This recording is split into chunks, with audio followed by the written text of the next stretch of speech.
Uncut and After Show.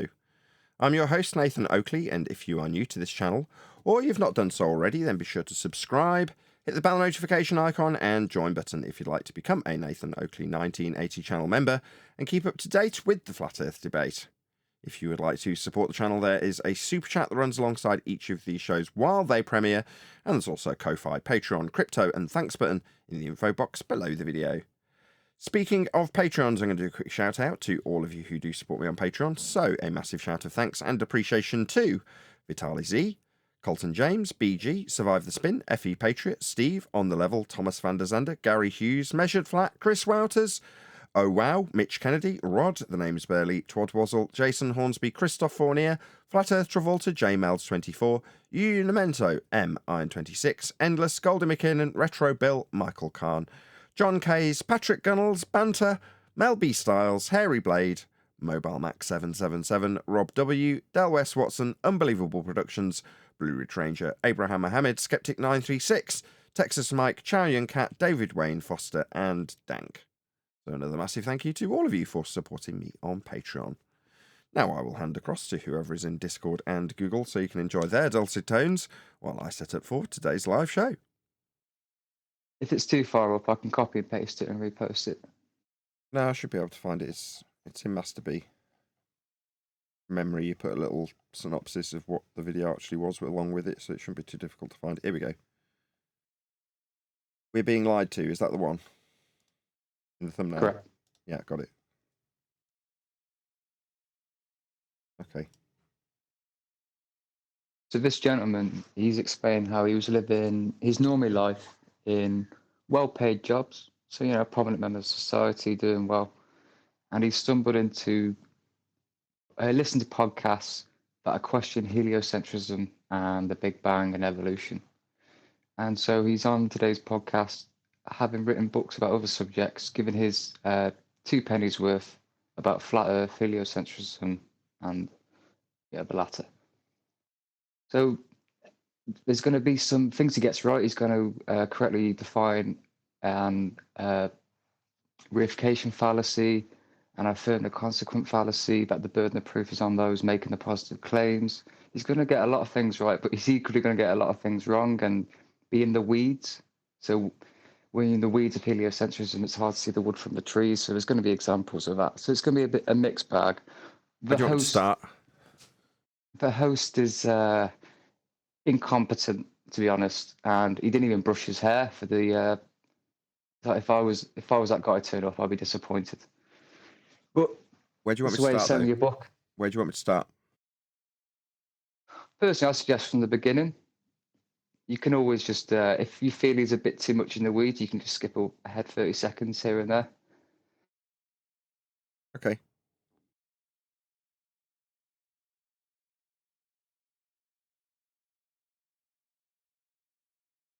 Yeah, he's going to go through the A to Z of flat Earth. And more.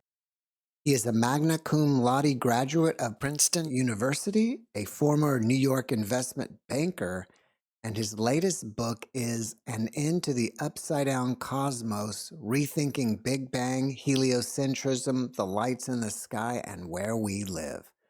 Mark, welcome back. It's been 2 years, and it's great to see you again. Thank you so much for having me, Jeff. Well, for people who are just meeting you for the first time, how did you go from being a Princeton graduate and a former banker into all of this stuff?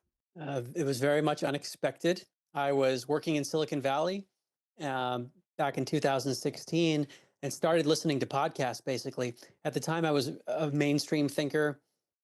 I would have characterized myself as an atheist or agnostic. I thought that we lived in a universe that didn't have any meaning built into the fabric of reality. It was fundamentally random. There was a Big Bang 13.8 billion years ago, and then lots of physical particles bumped into each other, and then that led to the development of human beings who had brains, and out of their brains popped consciousness. So I thought that under that view, when you die, when your brain shuts off, that's the end of your consciousness. There's no afterlife. Any topics like that I would have considered superstitious, and that our science had moved us past it. So fast forward to 2016, I started to hear podcasts that challenged that worldview. And I haven't looked back, really, but I've It started off, I was looking primarily at consciousness and near-death experiences and phenomena like that, which I'm still very much interested in. But as I looked at more and more paradigms beyond just the nature of consciousness, There's that word again. Paradigms. So people's perception of the reality that they expect to inhabit based on their ideas of what that reality is. Yeah? So we talk about having a paradigm shift. And that's what Brian and Neil and myself were arguing about yesterday. Admittedly, I got a bit of support from John. But who cares what the paradigm is? The world is what it is, right? It doesn't matter how people perceive it, what their religion is about it. If they've got gods or ghosts or ghoulies or near-death or afterlife experiences in their cognition, it makes no difference to what the world actually is, does it? No, it doesn't, but it's important because look at the paradigm we're in now. Look at what? You always say it. 97% or 99% of the Western world believe we're living on a spinning water ball or a globe. Right? That's the paradigm we're in. Powers that be made it that way. Now it's up to us to shift it to what it really is through measurements.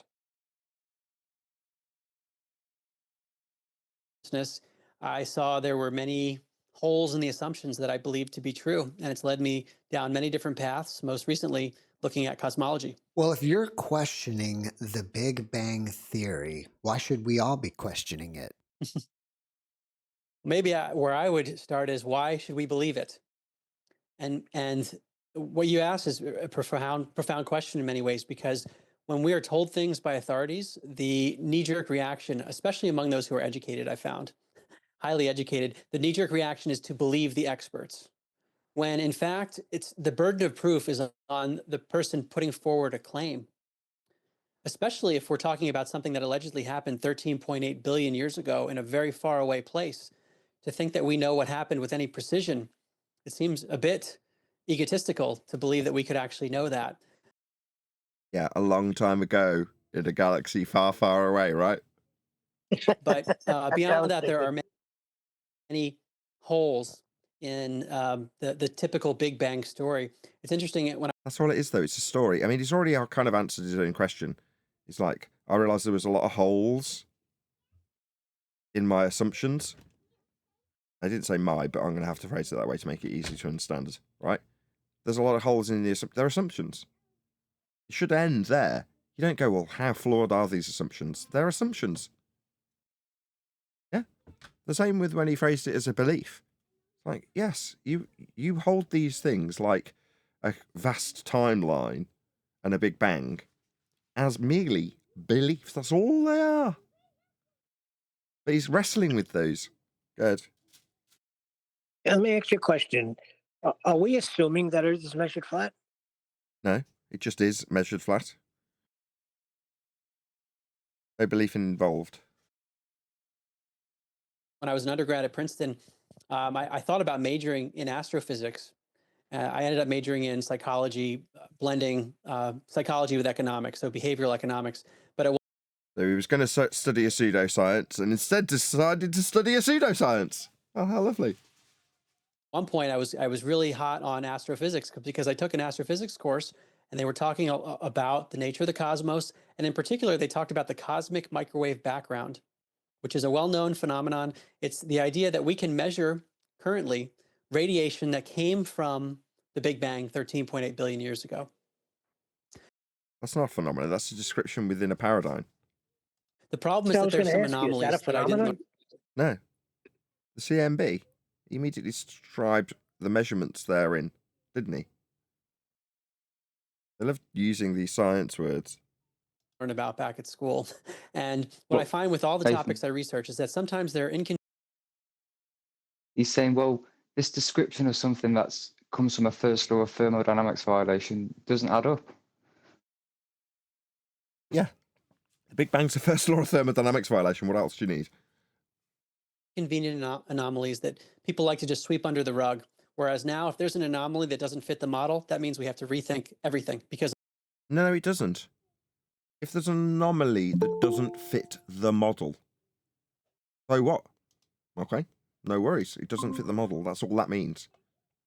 But the model isn't reality. But in your mind, if it doesn't fit the model, it doesn't fit reality because it doesn't fit the model. No, it means that your model isn't right. But we don't live in a model, so who cares? As a model that's comprehensive should be able to accommodate every observation. Should it? Okay, well, you haven't got one of those. None such a beast exists that can incorporate all of the observation. None of them can do that. Okay, gases disperse into volumes.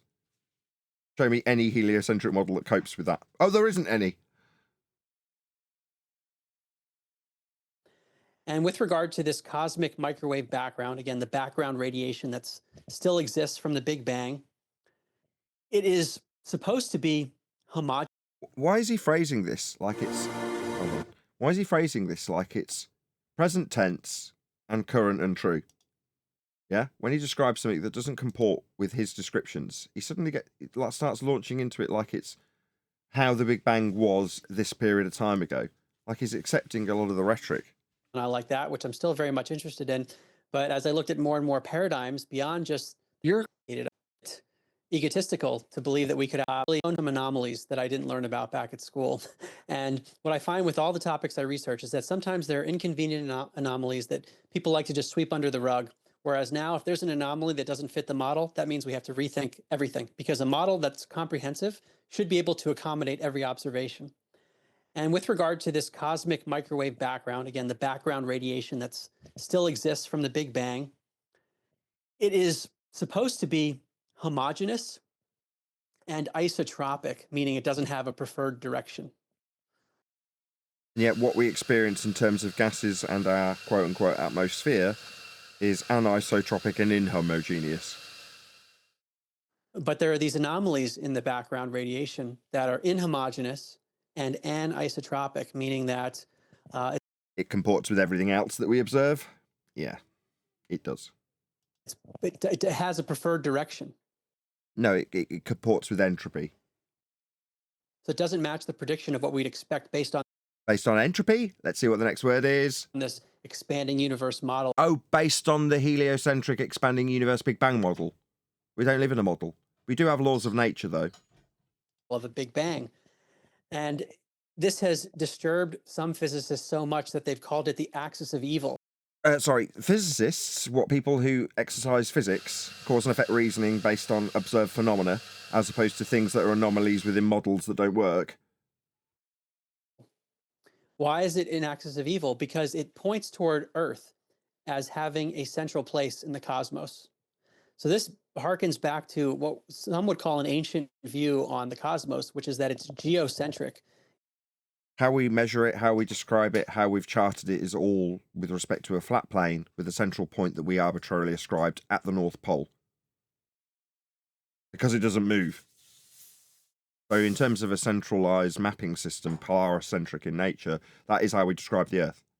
That's how we map and chart the Earth. That's how we navigate the Earth. That's how it's done. Now, if you want to call a Polaris-centric system geocentric and suggest that what we see emanating out in terms of our view suggests that we're at the center of some heliocentric universe, I would say no.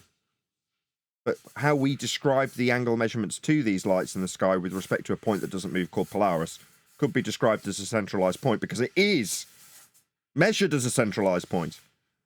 As for the CMB, what we observe from our point here can only be observed from our point here. There is no points beyond this because there is no heliocentric world to travel out to see it from a different vantage point. We can only see it Earth-centric. That's all we're capable of seeing. Meaning that Earth is at the center rather than the sun being at the center, which is the current model known as heliocentrism.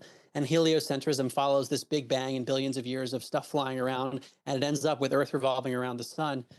But this observation, among many others that I described in my book, and Into the Upside Down Cosmos, suggests that the observations point toward Earth as having a central place.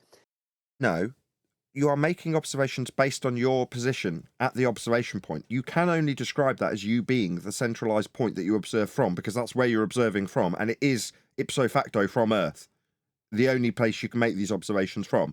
There is no heliocentric sky vacuum to traverse to take a different vantage point into account for. There is only here. That's it.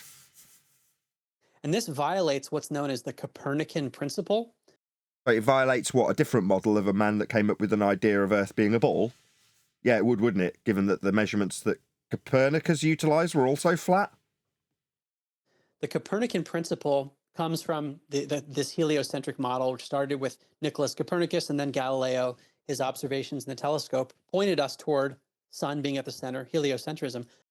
How can an observation of something that you're taking from the point of observation and can only describe from that point would infer that a different point you're not observing from is the centralised point, i.e. the sun? You can't do that. It's a mathematical derivation based on angle representations of these lights, sun and stars, to create a model. But you're creating the model with the measurements of Earth. Flat. You keep the saying they Copernican can't principle do that, posits that Nathan. Earth- They did do that. No, they didn't do it. You can't physically go to the sun and then take the suggested measurements for a sun-centric system to infer that that is the centralised point. You can only infer it by measuring from here. And that is precisely where we do measure from. It is a pretty silly leap, right? Well, it's a leap into an area that doesn't exist. You've got to go into Narnia to make the centralised point the sun. So it's sun-centric when you go to Narnia to put yourself into a position where you're at the sun. Only describable and capable of reification if you're in a heliocentric model to begin with sky vacuums and extra positions beyond where we are. The only place we can take positional information from is our own. That's a fact. It's not like that's contestable. I can only describe what I see from where I am. I can't describe what you see from where you are because I'm not there. Likewise with the sun, no one could describe a sun-centric measuring system because you can't be there to measure from it. It's absurd. It's a mathematical extrapolation from flat Earth origin. Hello, Flatsy. I was just saying that it was a pretty silly leap to a conclusion that isn't possible to even conceive of. Well, they duped the whole world. Well, that's just the kind of the underlying intent. It has to be intended to. The intent has to be there. I don't have to know it, but I know that the intent has to be there because it's such a silly leap to that conclusion. Earth does not occupy a special place. That we are a speck in a massive universe, and we're just one of many. Versus the geocentric perspective, which is that Earth does occupy a special place. So the Copernican principle, which says a false dichotomy, because the question that is suggesting needs answering is what position do we occupy? I only occupy the position I occupy and always will. The suggestion in false dichotomy that we might be occupying the position we occupy, described from where we occupy it. Now that's the only option. It's not a false dichotomy about the awful truth of if we were geocentric. This is a false dichotomy. As we don't occupy a special place, has biased. If we don't represent ourselves as being where we are when we measure, that's not a possibility in false dichotomy, mate. Many of the astronomical observations that we see, including... Where do we see them from? Do we see them from the sun to make it sun-centric? No, we do not. The whole model of the Big Bang and the expanding universe theory. Edwin Hubble, who was a big part... Not a theory. Unfortunately, you've been trained in pseudo-science, so you wouldn't know what science is. Or you wouldn't call this a theory. Theory comes after experimentation. Experimentation comes after actualization of the process that involves construction of hypotheses based on independent and dependent variables. Dependent variables being the phenomena you observe at step 1 of this method. So to summarize in the correct order, step 1, observe phenomena. Step 2, formulate a hypothesis with a suppositional causal influencer, aka independent variable. Step 3, actualize hypothesis by varying that which you assume causes the effect you observed in step 1 and validate if it does or does not cause it. Once you validate that which you have had as a suppositional statement, past tense, is validated, current tense, it does cause the effect, you can then form a theory. That's physics. Part of the expanding universe theory. Not a theory. Even talked about the idea that we could exist in a geocentric universe. And I mean, where you're describing it has models attached, but in terms of us having the vantage point that we have, we can only have that vantage point. You know, making it like a suggestion is kind of like when anti-flat earthers tell me, well, if we measure an angle, No, we do. It is. We are. Flat Earth is how the world is dealt with for everyone, including these examples of heliocentrism. The idea, the theory, comes after the measurement. He called it intolerable, a horror, an unwelcome position. And it's the only position that you can take measurements from. Us being the point that we take the measurements from is a fact of life, as opposed to an awful truth. Good job I preface this with that, because I knew that was coming. And Stephen Hawking said that we accept the heliocentric idea, the Copernican principle, on principles of modesty. So there was this philosophical preference against any idea that we occupy a special place. It reminds me a lot of what I started off researching in the nature of consciousness, because the materialist view of consciousness, which says that everything's just a product of the brain and that when you die, it's over, it points us toward an atheistic perspective that the human being's not special. The human being doesn't have any place beyond this body. And as you know, there's a lot of evidence to counter that, especially what Big Bang. What scientists would tell us is that it's randomness. But scientists would be people who are varying and manipulating suppositional causal influences to see if they cause dependent variables, aka observed natural phenomena. Why are you even commenting on what scientists do? This isn't that. This isn't science. This isn't anything to do with physics or scientists. But what they say is, it's modesty. And with enough events happening... But he means pseudo-scientists. Yeah, absolutely. He's talking about pseudoscience. He is a pseudoscientist, trained in what, psychology? A pseudoscience? And you were going to be an astrophysicist? What, a pseudoscience? But now you're commenting on what scientists would say. I couldn't give a crap what they'd say. Science tells us that you'll end up with a self-replicating molecule, which leads to the evolution of a human being, and it just happens over billions and billions of years. Straight up first law of thermodynamics violation. Not science, laws of nature, that this violates. And we're expected to believe it. And this... Yeah, you are expected to believe it as a heliocentrist with a model and a belief and a religion in a sky vacuum and Copernican notions of positions that you can't measure things from. Yes, you are expected to believe this tripe. Meanwhile, this tripe is based on measurements of Earth. It's flat. That's all you need to know. This is a theme over and over again. It's sort of like we're asked to violate common sense often because an expert did some calculations and observed things and then... We don't violate common sense because who cares if it's common sense or otherwise. Actual physical reality is what I'll go by. And what someone says about common sense is also irrelevant. Came to conclusions and...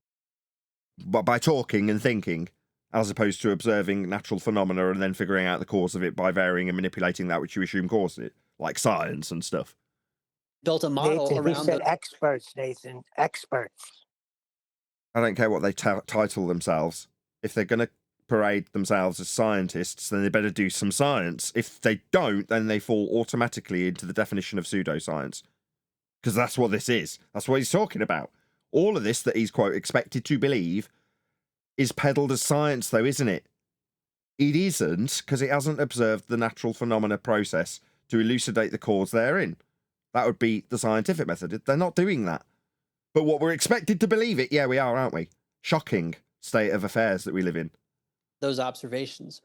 Whereas they might have observed things, sure, but that doesn't mean they have an accurate explanation.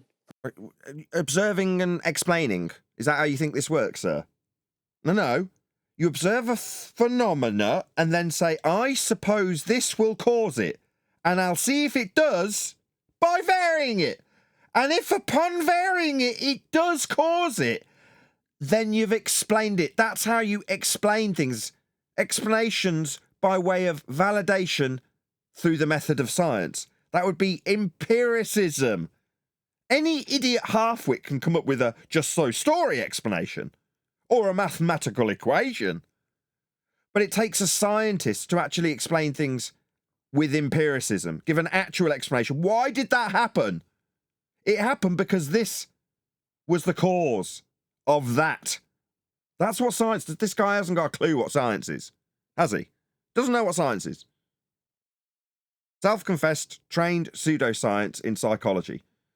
Talking about the spirit and where it goes when you die, and brain activity. Oh, how joyful. Any science for this garbage, sir?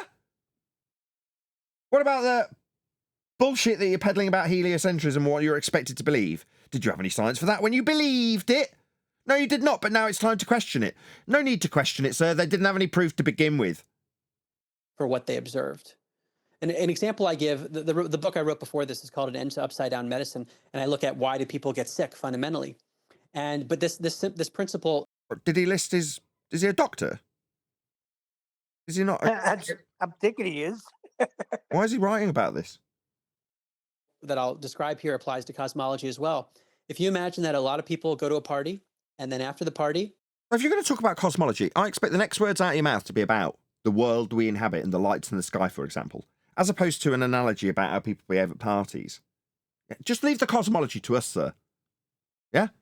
You might, I was going to be an astrophysicist because I had a telescope when I was in college. How droll. Just leave the cosmology to us. People who actually study it and know how the measurements function. Because you haven't got a clue. a bunch of them get sick with similar symptoms. Many people will say, I caught something, meaning that there was a microscopic organism that went from person to person. And basically what they've done is they've come up with a model as to why they got sick.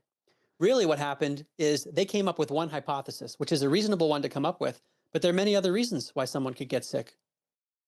Hypotheses are not explanations. They are suppositions yet to be validated. It's more like it. Hello, all, and so good to see Neil back. Bonjour. I don't know about that so much. Oh, whatever. You love it. Yeah, it's nice to say how much we miss him while he's gone. But now he's back, we can stop doing that. No, it's seriously. It's good to have you, Neil. Very good. Man, I'll never understand them. Indeedy. Any evidence of the distance to the sun? Nope. Any evidence you can have gas pressure without the necessary antecedent of a container to press upon?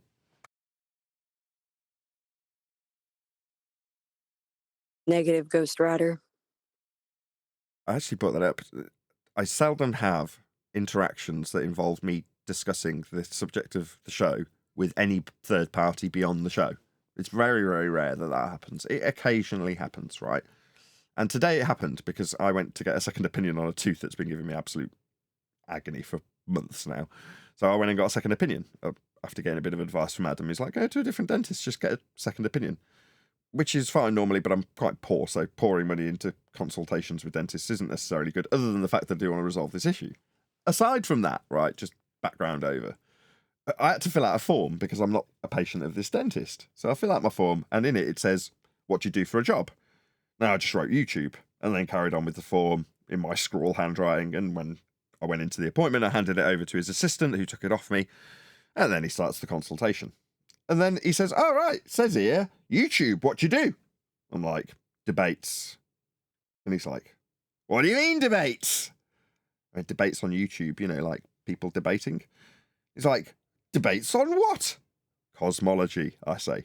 And he looks at me, as they always do when I give this answer. Typically, that's enough to end the conversation. But this guy wants my custom. I'm a new customer, right? Even though he's a dentist, he's still medical practitioner, otherwise he wants custom. And I'm that.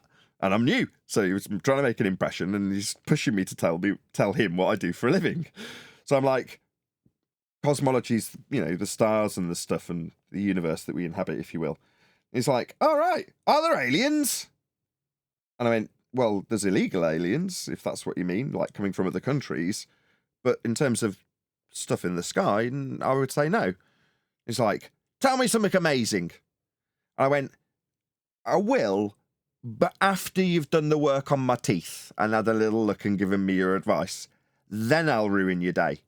And he was like, Smart ruin my day? And I was like, yeah, let's get the bit I want out of the way first, where you tell me what's what about my mouth, then I'll tell you. So it's oh, okay, fair enough. Man. I This is like 2022 Nathan stuff, man.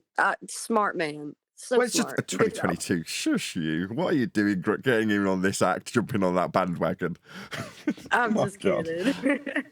Anywho. No, you're not, Fletcher. That's an obvious difference between that video we watched from 2022 to Nathan today. We'll blame his tooth, though. Whatever. Oh, I was just kidding. Yeah, it's a joke that Neil's bought into like it's real. Anywho, so after multiple X-rays and various different discussions and looking at different diagrams and explaining what's what, which is what I wanted. I just wasn't getting that. I'm my own dentist for whatever reason, which is great because it means I'm informed, which is what you need to be. I'm probably going to lose a tooth. Anyway, the point being that once all that was concluded and he'd gone through all of the potential procedures and treatments and options and drugs and all of it, and I was 100% clear and could walk out with not only a list of potential treatments, but the thousands of pounds that this could potentially cost that I don't have. I'm like, oh, thank you very much. Thank you very much. Now we've finished. Do you remember when you went through university studying the second law of thermodynamics? And he was like, vaguely, remind me. And as he had an assistant in the room, I thought, I'll keep this as vague as I can. She was very young, so I thought, I'll keep it simple. And it's a little bit rude. This will probably stick in both their memories. So I said, if you fart, what happens? It fills the room, right? And he was like, yeah. I was like, and if you open the window, it fills the space available to it and dissipates, right? And he's like, yeah, I remember now. Yeah. Gas fills space. I was like, yeah, exactly. I said, so if the sky was a vacuum, I said, what would happen to all the gas you're breathing? Anyway, it would dissipate into it, wouldn't it? I went, so you think space is real then, do you? Have a lovely day, bye! Shut the door and walked out. Nice. That's what you want to do. Like, you know how you want to quit your job and you want to tell off your boss or something? That's like one of those stories.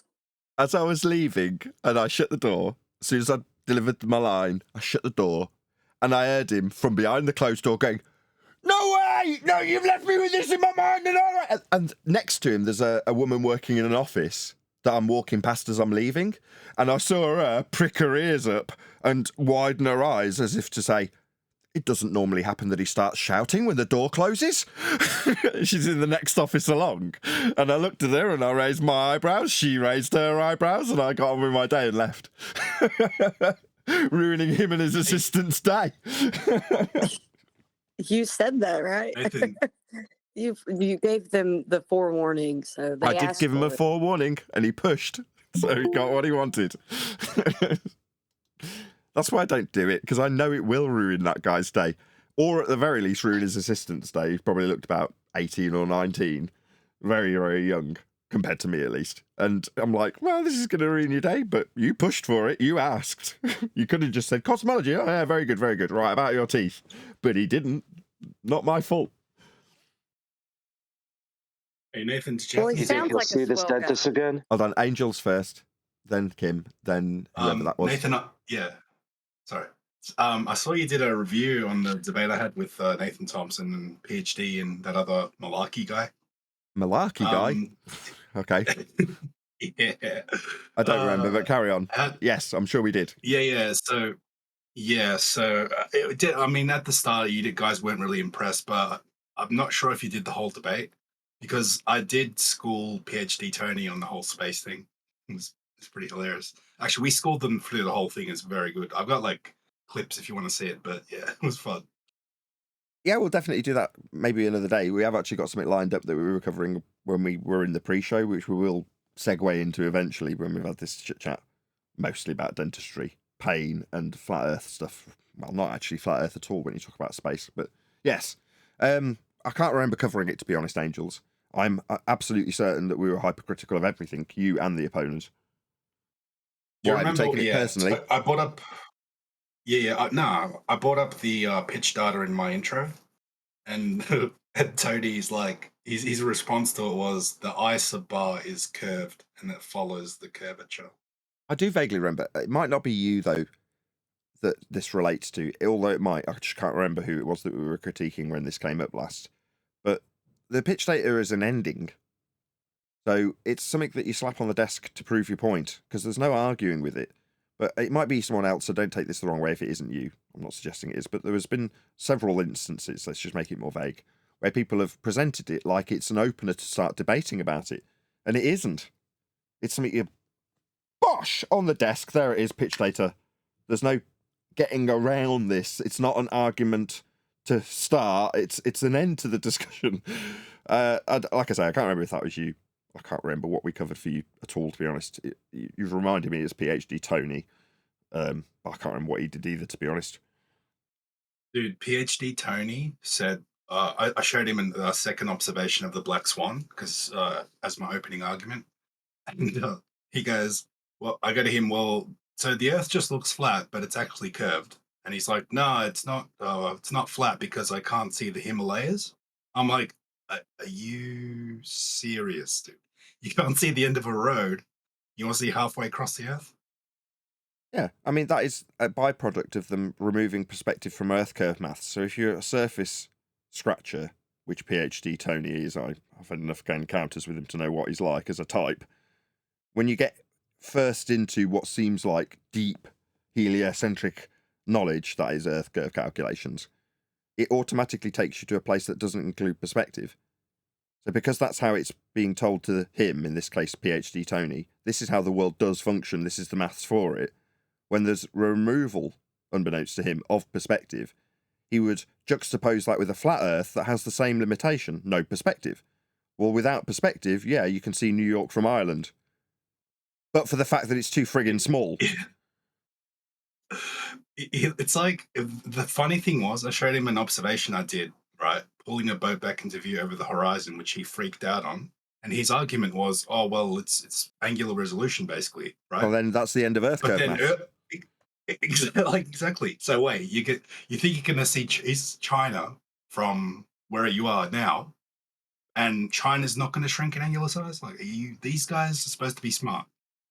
Well, they've been duped by their own lack of perspective in their own considered to be advanced understanding of Earth curve. When it doesn't have something, they automatically assume that the comparison on a flat Earth also wouldn't have that removal of perspective. Right now, it's been detailed by us on a regular basis as the proof of nothing perspective hijacking Earth curve calculator. Like, try and pay more attention to the flat Earth debate, PhD Tony. We don't call it perspective hijacking for nothing.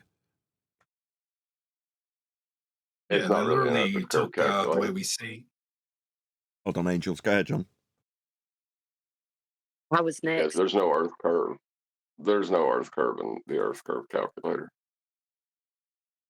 No. There's a difference below surface level, marked with an X and labelled horizon, but it requires a surface level and an eye level that's parallel with it. On, Kim. I would like to say, I was going to say that your dentist for second opinion sounded like a swell guy. And also, I wanted to comment on reflected curvature. Thank you, John. You seen that, eh? Reflected? Oh, yeah. I didn't notice that. What You does that got mean? T-Joe. It's a what joke? I'm T-jumping. I'm T-jumping, baby. You'll have to fill me in later. Okay, yeah, we will get to... Also, Go on, Sensual.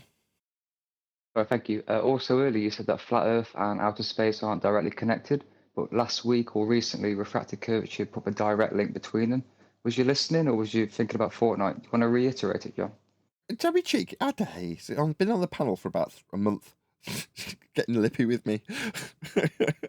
Yes, I pay attention. Upright. Go ahead, John. Well, any description in free space will be with respect to a Cartesian plane. It just has to be. Well, no, it was actually the fact that their concept of an infinite volume which gas isn't filling comes from the celestial sphere, where the stars are infinite distance away. Yeah, that's on a Cartesian plane. It has to be. Indeed. You there, Jardo? I read your email. Thank you very much for doing that. If he's there. See if he gets a response. If not, we'll go on to the video. I'll get Jardo's attention later. Also, thank you for sending me money on PayPal. Really appreciate it. No, not going to get a response. Remind me to hit Jardo up and thank him later when he's around. Toxins in the environment. Maybe they all had a certain type of food poisoning. Maybe there was a lot of radiation of some kind. Maybe they all had an emotional trauma that caused their body to react a certain way. Maybe, if only there was a method for establishing cause of effect. So we are covering JeffMara something or other. And Jeff is, I assume, the host, and this guy's a guest. Am I right? Yes. Okay, so his guest is talking about Big Bang, and I'll just read out the title of the video. The Earth is a sphere, comma, Big Bang Theory and dark matter debunked, in capitals, question mark. Watch and decide, exclamation mark. Now, I was told off the other day for making capitalizations be a shout. I know it isn't, but I find it amusing. I'll read it out correctly. The Earth is a sphere, Big Bang Theory and dark matter debunked. Watch and decide is the name of the video, and it's by Jeff. So, as is always the case, please let Jeff know at Nathan Oakley 1980 sent me with a polite comment that just alludes to the fact that we have covered his video. Please do not swear. Please do not be abusive in the comments, or YouTube algorithmic bots will remove your comment immediately, whether you like it or not. If you're just passive-aggressive, there's a good chance that you'll get your comment removed by the videographer. So, I encourage you, just say exactly this. At Nathan Oakley 1980. That's all one word, an @ sign with Nathan Oakley 1980, all linked together without any gaps, sent me because we responded to your video. We encourage you to check it out, or something like that. Just something inoffensive that just lets him know we've covered the video. And the idea being that if he was to see this and do a response and critique what we have responded with, in rebuttal, he would leave a link to my video. Chance would be a fine thing. Nevertheless, we can live and hope. I've put a link to his video in the live stream chat. 66 people watching. That's not bad, considering we've not been long going, quarter of an hour. Excellent. So if you are amongst the 66 people in the live stream currently, please click on that link. I will do this call to action several times, so you won't miss out on the live action of us covering the video itself. If you were to leave this video, please do come back, obviously. But just leave a comment. Let them know at Nathan Oakley 1980 sent me, so that they can be made aware of the videos that we produce on an almost daily basis when we're doing these responses. People get to hear about the obvious and observable, measurable, flat nature of our reality by coming and listening to us critiquing them in their pseudo-scientific claims based on things that you're expected to believe. So saith the guest. What's the name of the guest? Do you know? This guy on screen now. What's his name? Mark. Mark. He has 9 books. 9? Wow. Are they hardback? They're about pseudoscience, so make of that what you will.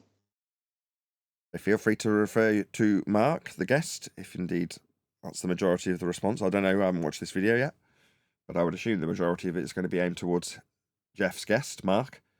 But either way, let the videographer know that's Jeff, or the guest, by way of alluding to the fact that we responded to Mark and his rhetoric, comments, ideas about science, and so forth, in a comment on Jeff's video. As I say, there is a link. Swing it its way by in the live stream chat now, so let him know at Nathan Oakley 1980 sent me. I believe that's long enough to get a few of you at least to have toddled along to leave that comment. I don't know what Jeff generally covers. Maybe you'll really enjoy his videos. Maybe you'll end up subscribing. I have no idea. I don't know who he is. But at least he's going to be helped along in the YouTube algorithm by us leaving him a comment, which everybody loves. There we go. I think I've done that for long enough. Let's get on with it. The point is we could come up with many examples, as many reasons as to why people get sick. Same thing goes with cosmology. And there's a very important logical fallacy that's worth keeping in mind here. It's known as affirming the consequent. The technical way of describing it is, if P, then Q, Q, therefore P. What's a simple example? If Earth is a sphere, then we will observe a 24-hour sun in Antarctica. We see 24 hours of sun in Antarctica. Therefore, Earth's a sphere. If P, then Q, Q, therefore P. And affirming the consequent formal logical fallacy. If it rains, the grass outside will be wet. I observe that the grass outside is wet. Therefore, it rained. So that second sentence is highly problematic because it says we observed something and now we know what the answer is and why the grass was wet. Now we know why the sun was up for 24 hours. We know why, because we assumed we were on a bull when we went and observed it. So then we affirm the consequent. We observed the 24-hour sun. Therefore, my presuppositional P statement stands true. Earth must be a ball when I assumed I went to the bottom of it to observe this. Yeah, Good job. Well, there are many reasons grass could be wet. Maybe there was dew. Maybe kids rolled by and poured. Yeah, it might be that you've watered the grass because it's a golf course and it didn't rain. Yeah. If I eat 10 hamburgers, I am full. I am full, therefore I ate 10 hamburgers, even though I actually had a steak. Yeah, that's the easiest and simplest example of affirming the consequent. If I eat 10 hamburgers, I am full. That is a true statement. But because you are full, that's the Q statement, doesn't necessarily mean that you ate 10 hamburgers. Yeah? Poured water on it. Maybe there were interdimensional beings who popped in and poured water and then popped out. The point is, we could come up with a million reasons why grass is wet other than rain. And what happens in many areas of science and even We could come up with 1,000,001 reasons why the sun might be observable for a full 24-hour period. But you could just insert that it's an assumption that you travelled antipodal to observe it, but that would be a fallacy, wouldn't it? Ed? I don't think he knows what dimension means either. Well, he'll need a flat plane for that, but we don't know where he's going yet, so don't jump the gun. I wasn't. He Politics said that there may be aliens from an alternate dimension. No. No, He definitely doesn't know what not. dimension means. But it was in his hypothetical grass example, right? The aliens from another dimension came and watered it. I'll give him a pass. beyond is that people observe things, they come up with a model to explain it. That becomes the default. No, notice how he's now describing a pseudo-scientific method that validates nothing and has no empiricism whatsoever. You observe something and then you make up a little story, do you?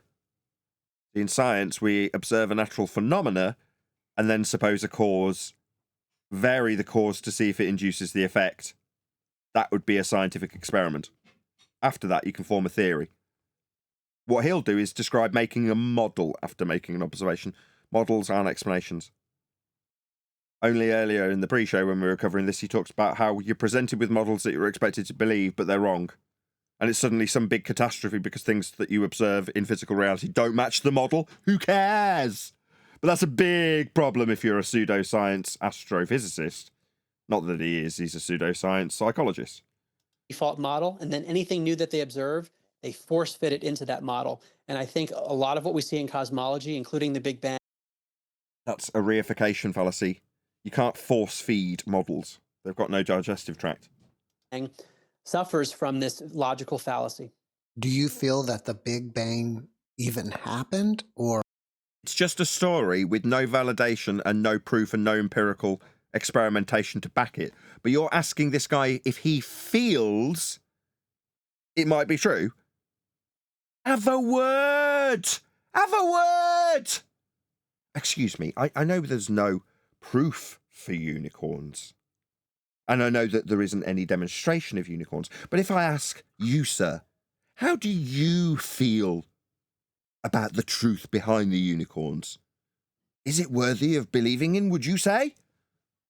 Or all of this was created by consciousness? Were all of us created by consciousness? Who's this guy, Jeff? Were what? We created by consciousness? No, I'm going to go with no. I lean toward consciousness being fundamental. He's saying that God Meaning- wasn't asleep when he made us. I see. No, I don't think this is leaning towards creationism or a creator of any description. It's just a stupid... It's making himself sound like a... To me, like a stupid hippie, but maybe to the uninitiated, like he's enlightened. Meaning that everything that we consider to be material is actually just consciousness. They're different modulations of. Really? So this radiator sat next to me is just consciousness, is it? Sorry, within a few seconds, both of them have just lost all credibility as far as I'm concerned. Am I wrong to pass this judgment? Anybody care to back them up in this? All matter is basically consciousness. Anybody disagree? I would hope everybody. I think he's going to imply that the wave function of light diffraction is collapsed by consciousness, which is wrong. Of consciousness, as Rupert Spira says. However, in terms What was that name drop for? Rupert Spira, huh? Oh wow! Well, this must be going somewhere very, very intellectual.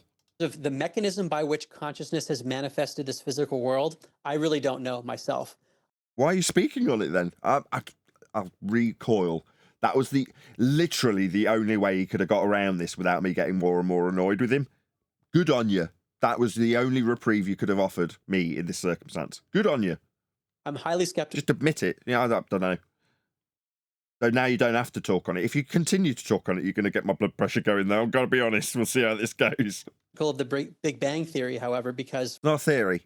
It's not based on scientific empiricism. It's not based on cause and effect reasoning. It hasn't had an experiment. It's not a theory. For many technical reasons that I talk about in my book, and many physicists who I quote, there are none of them will be quoting anything to do with Big Bang because it's not physics. This isn't a study of the physical and natural world when you come up with a just so story based in a time period that wasn't observed. And the time period's based on flat Earth elevation angle measurements to lights in the sky to derive spherical systems that move around the sun to give you inferred timelines. This is definitely not physics.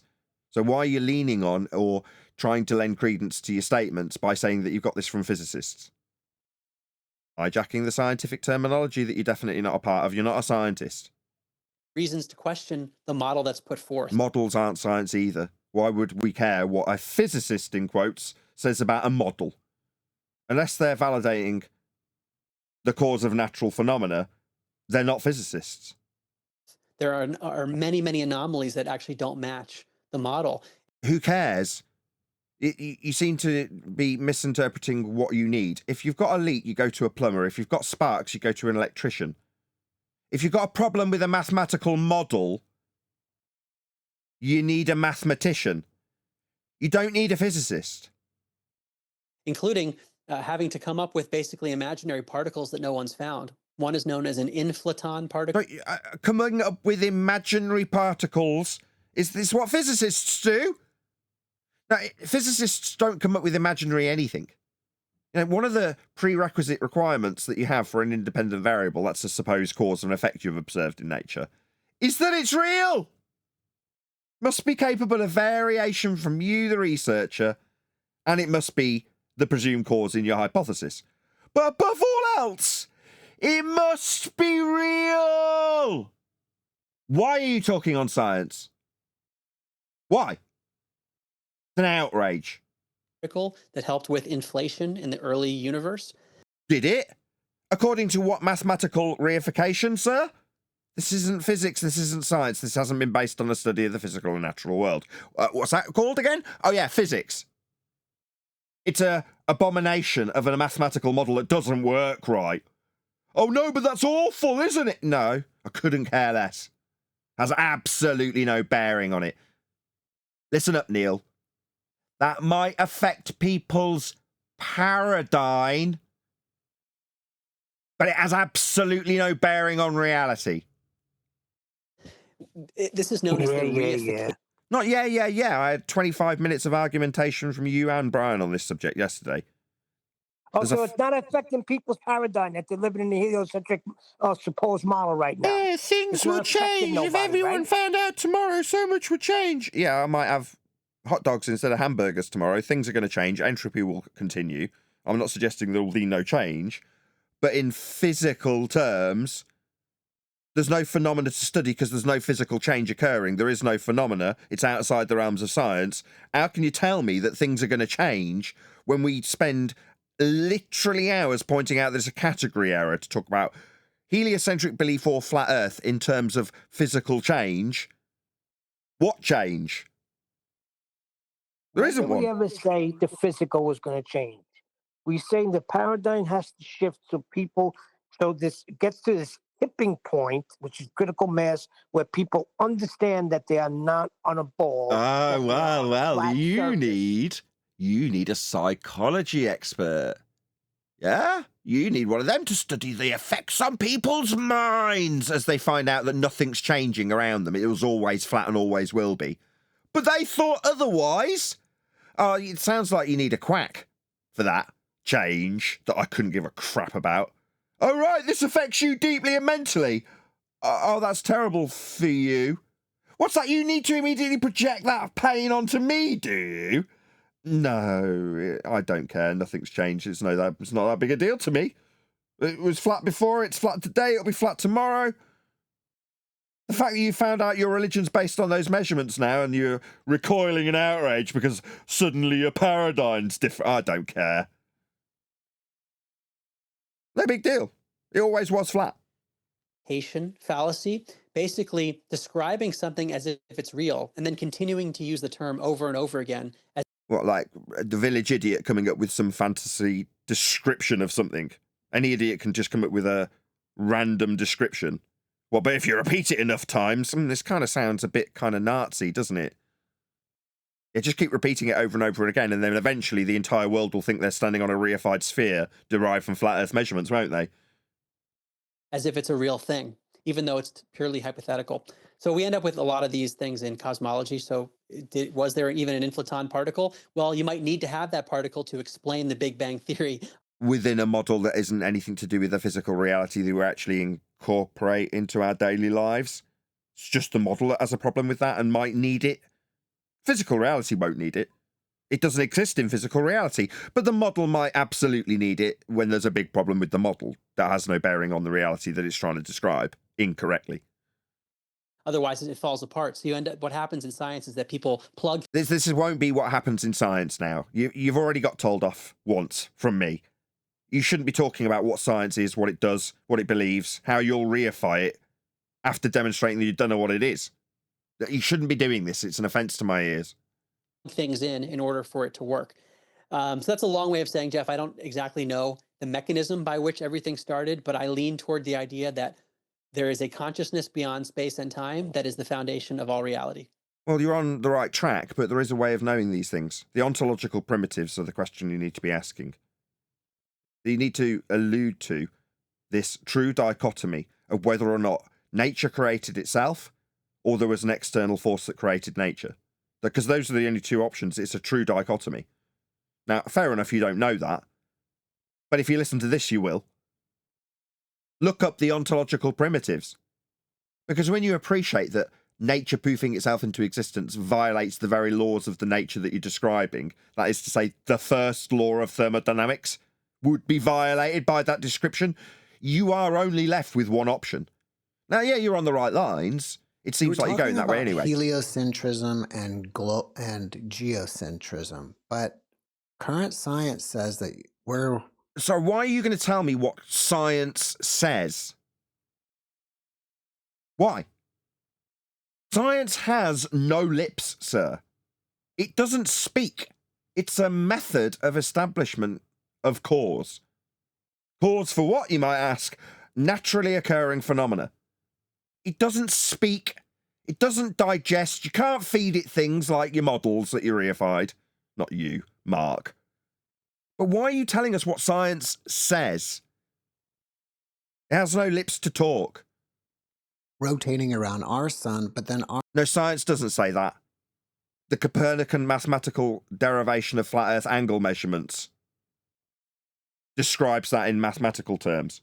It's called the Copernican model. He told you that earlier. Why have you taken what he told you was bullshit in Copernican and rephrased it and repackaged it as though science told us this? Didn't you listen to your guest, Mark? He just told you not 5 minutes ago this was all bullshit. That you're expected to believe it. But you're paraphrasing it back like it's what science says when you reify a method into having bleeding lips. What are you doing? This is fun. Anybody else enjoying this? Obviously the super chat no as well. swearing. It's good fun, eh? Shout out to Duncan McLeod. He says, what is your response to matter and energy were always there? What's my response to that? Matter and energy were always there. Well, no, that's what they're discussing, isn't it? The rewinding of time to the beginning of it all and answering the question, where would it have begun if hypothetically we could rewind entropy? Obviously, we can't do that. But when you do hypothetically go back, you are left with exactly that, what I just put to Mark and this Jeff guy. The ontological primitives is the answer to that question, Duncan. Unless I'm missing something in the super chat. And Go on, John. Thank you for the super chat. The second law, Our the sun second law of thermodynamics. Oh, sorry. Go ahead, Kim. I was just going to say that the second law of thermodynamics and the first law of thermodynamics. So you've got a finite amount of energy that started at some point. So it had to have started at zero, and that would be the minimum. And then it increases, and it only increases. So it would have to increase to a maximum. You have to think finite with these things because of the first and second law of thermodynamics. Yeah, but his question is, how would you feel about it always being here? Well, it has to. I would have to say that it would be finite. So it can't have always been here because of the first and second law of thermodynamics. So you end up at the ontological primitives. Hopefully we've covered that for you, Duncan. But we're covering it in the same way for him as we are for these two people on screen now. Right. It's only to support what you said, what I was saying. So I'm just supporting you. Indeedy. John, did you have something you wanted to add? No, she said it well. That's what I was going to add. sun is rotating around the galaxy. So I'm surprised at least they don't go with galactic centrism or something like that. But even the notion. What? Heliocentric, sun at center. What's he babbling about? It's just a God, pretending to know what you talk about when you're trying to talk about your own bleeding religion is so sad to me these days. It just makes me cringe. Notion of distant galaxies and the sun being 93 million miles away Is based on flat Earth elevation angle measurements to the lights in the sky, derived by Copernicus and Kepler and Huygens, into orbital elliptical motion with scales from Copernicus and sizes from Huygens. That's where you get your 93 million miles from. You'll need a flat Earth for it. and so forth. There are, I would argue, inferences that assumptions built into all of that. Why immediately lean on the fact that you have heliocentric assumptions? Yeah, you do. But you also have measurements that create these systems mathematically. Like measurements in reality? Like angle measurements to stars? Off a flat Earth? That's where you begin. Whereas there are many reasons to question heliocentrism, one of which... Nah, we lean into it these days. You want to believe you're on a ball when you can wrap a ball around a central position and then put that ball in motion around a sun. That would be heliocentric, Jeff. Just so you know. Yeah, those would require Earth measurements, though. That's the starting point. It's the genesis of your belief. You're entitled to that belief, by the way. You're entitled to believe you're on a ball, heliocentric in nature, based on what Copernicus, Kepler, and Huygens tell you, with their assumptions and measurements of a flat Earth. You can do that, and I don't, dissuade anybody. You want to believe you're on a ball? You can't be, mathematically speaking, when you understand being in a ball. But that's up to you. You can carry on believing whatever you like. Which is the basic fact, which has been stated by Einstein, Stephen Hawking, and I quote many physicists in the book. So these are facts, are they, when they state them? Because it's Stephen Hawking's and Einstein? So that makes them facts, do they? They will admit that based on the things that we observe in the sky, you can... You mean like the lights that we measure with respect to their angles off a flat plane? I mean, we'll brush past that quick in your description, won't we, sir? not tell whether we live in a heliocentric or a geocentric universe. Right. The heliocentric aspect is just invented, though, isn't it? You told us at the beginning of your endeavours here with Jeff. Yeah, it's what you're expected to believe. So why would you put it back into false dichotomy? You know how it's measured? No, you don't, do you? We do. Yeah, leave this to us, mate. It's known as a kinematic equivalence. But what's happened is the Copernican principle has taken hold and an entire cosmology has been built to fit heliocentrism because... Yeah, so based on that knowledge that you have, why would you go beyond that? Why would you suddenly put it back into false dichotomy like it's a possibility? You know what you know, sir. Own it. No, maybe look at what Copernicus actually measured. What was he using? All roads lead to a flat Earth, sir. You're half a step away from the awful truth that Earth is flat. Isn't he? He's half a step away. Heaven Absolutely, forbid. you're correct. Is that why you wanted us to look at this? You knew it'd have me smiling because he's half a step away from flat Earth recognition. Yeah, and later on he's going to mention David Weiss and ether, which implies he might be listening to Whitsitt. So he's on the cusp. Oh my God! Really? Earth occupies a Why special am I place. not surprised? Because if Earth occupies a special place or is even stationary, Why is it... We have to deal with this, the fundies. You've just made your disclaimers and now it's immediately into the if statement. I also preempted this. I don't know if I did it in the pre-show or live. But like with the fundies, so we're going to be measuring angles, yes. And the angles require Earth be flat, yes. Okay, so Earth is flat, welcome to flat Earth. No, if we measure Earth flat, no. And likewise with you, sir, you understand it's just a model that's broken. So now why the if? Why an if statement? You already know the answer to this. Why are you fighting against it?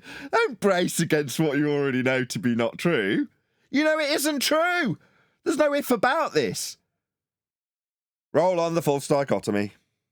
and at the center of the cosmos, or at least at the center of what we can observe, maybe there was an intelligence that created all of this. And then you start to invoke spiritual and religious principles, which a lot of science doesn't like. No, the ontological primitives.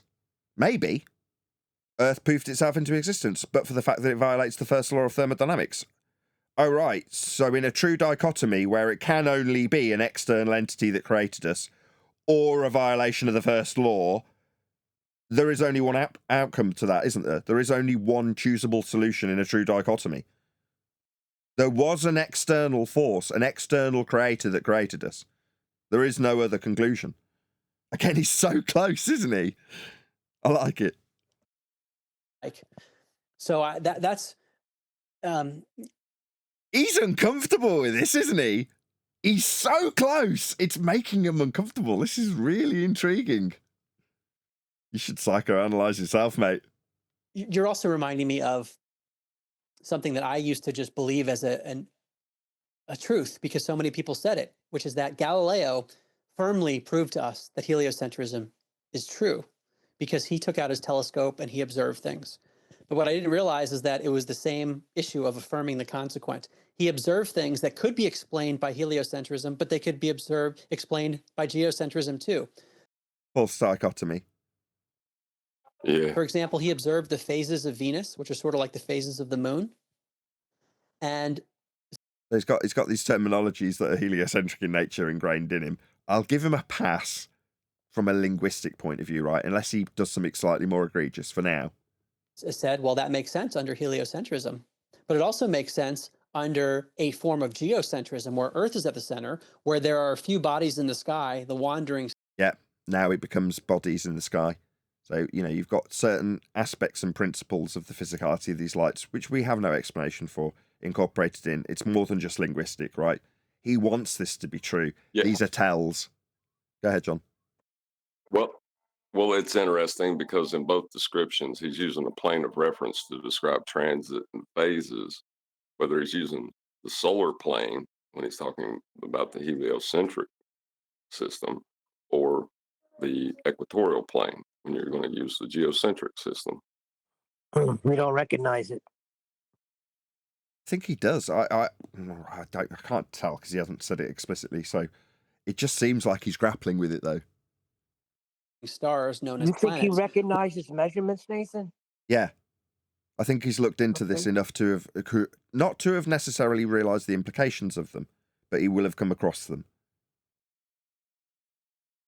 Which go around the sun while the sun goes around Earth. That Described from an asymptotically, or within an asymptotically flat plane of reference. So to describe this motion he's giving for the audience's benefit, you will describe it from the centre of the sphere Earth that's in motion. That's the only way you can describe it. So it's another example of anything orbital will always be described from hell. That's the point that you're describing the motion from.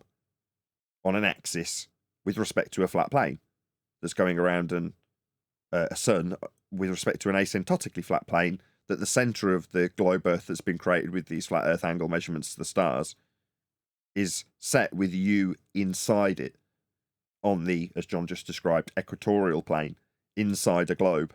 You can never be on a globe to describe any of these conceptual mathematics from Kepler or Copernicus or the introduction of scale values through assumptions with Huygens.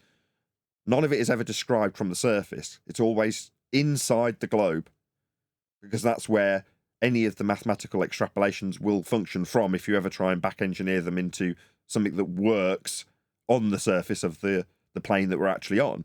So it has to be inside the globe on a plane. It can only work that way. I would explain the phases of Venus. So either the heliocentric or the geocentric works. False dichotomy. Same thing goes for Galileo's observations of what he would have called a moons around Jupiter. The idea that there was a smaller... What he would call moons. It's almost like they're automatically assumed to be within the heliocentric or geocentric paradigm based on their physicality there, sir. Don't know what these lights are. Got your assumptions about what they'll be doing and how they'll be occulting things though, eh? Because they're now moons moving around a spherical surface, partially occulting the original physical body that you've got them assumed to be in your description and false dichotomy.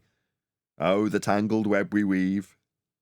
Body around a larger body, but just because we see things on the ceiling doesn't tell us what the floor is like. All we know is we observe things out there. It doesn't tell us anything about what our current place is. Unless you're measuring them with respect to the floor. Go on, John. You're probably saying the same as me. Go ahead. Yeah, you got to use the plane of reference to describe these motions and or bodies you're describing. But further to that, when you say out there, sir, you're not talking about a place that gas isn't filling, are you? No, and out there, in a heliocentric terminology, won't give you any measurable reference points, heights, elevations. None of that's capable of describing from a spherical outward perspective, is it?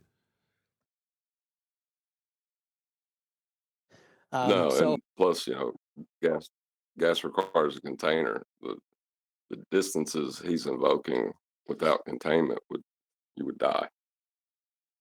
Right. A lot of this exercise is unwinding assumption after assumption. There are so many assumptions built into this notion of even galactic revolutions that we're going. Yeah, don't focus on the assumptions. You already know that that's what it is. It is what it is. They are just assumptions. Yeah, okay, fine. But you don't need to unravel them once you know the score, which you already do. Now it's time to get to brass tacks. What is actually measured? How is Earth actually utilised? How is it functionally useful? The surface, that is. That's where you go from here. Not, let's unwind these assumptions. I could just make something up in the same way they assumed something by making it up. Oh, he had syphilis. I'm just making it up. I'm just assuming. That's why. There you go. Assumption unravelled. He had syphilis. Happy? No? What? An assumption won't do to explain away the assumption? You don't need to. You already know, don't you? There's nowhere else to go. You've just seen the awful truth now. There's no need to peddle around in this shit anymore. Just get out of it. You know it is shit. So just step away from it, right? Don't say, well, let's see if we can reorder it nicely. No, he's so close, isn't he?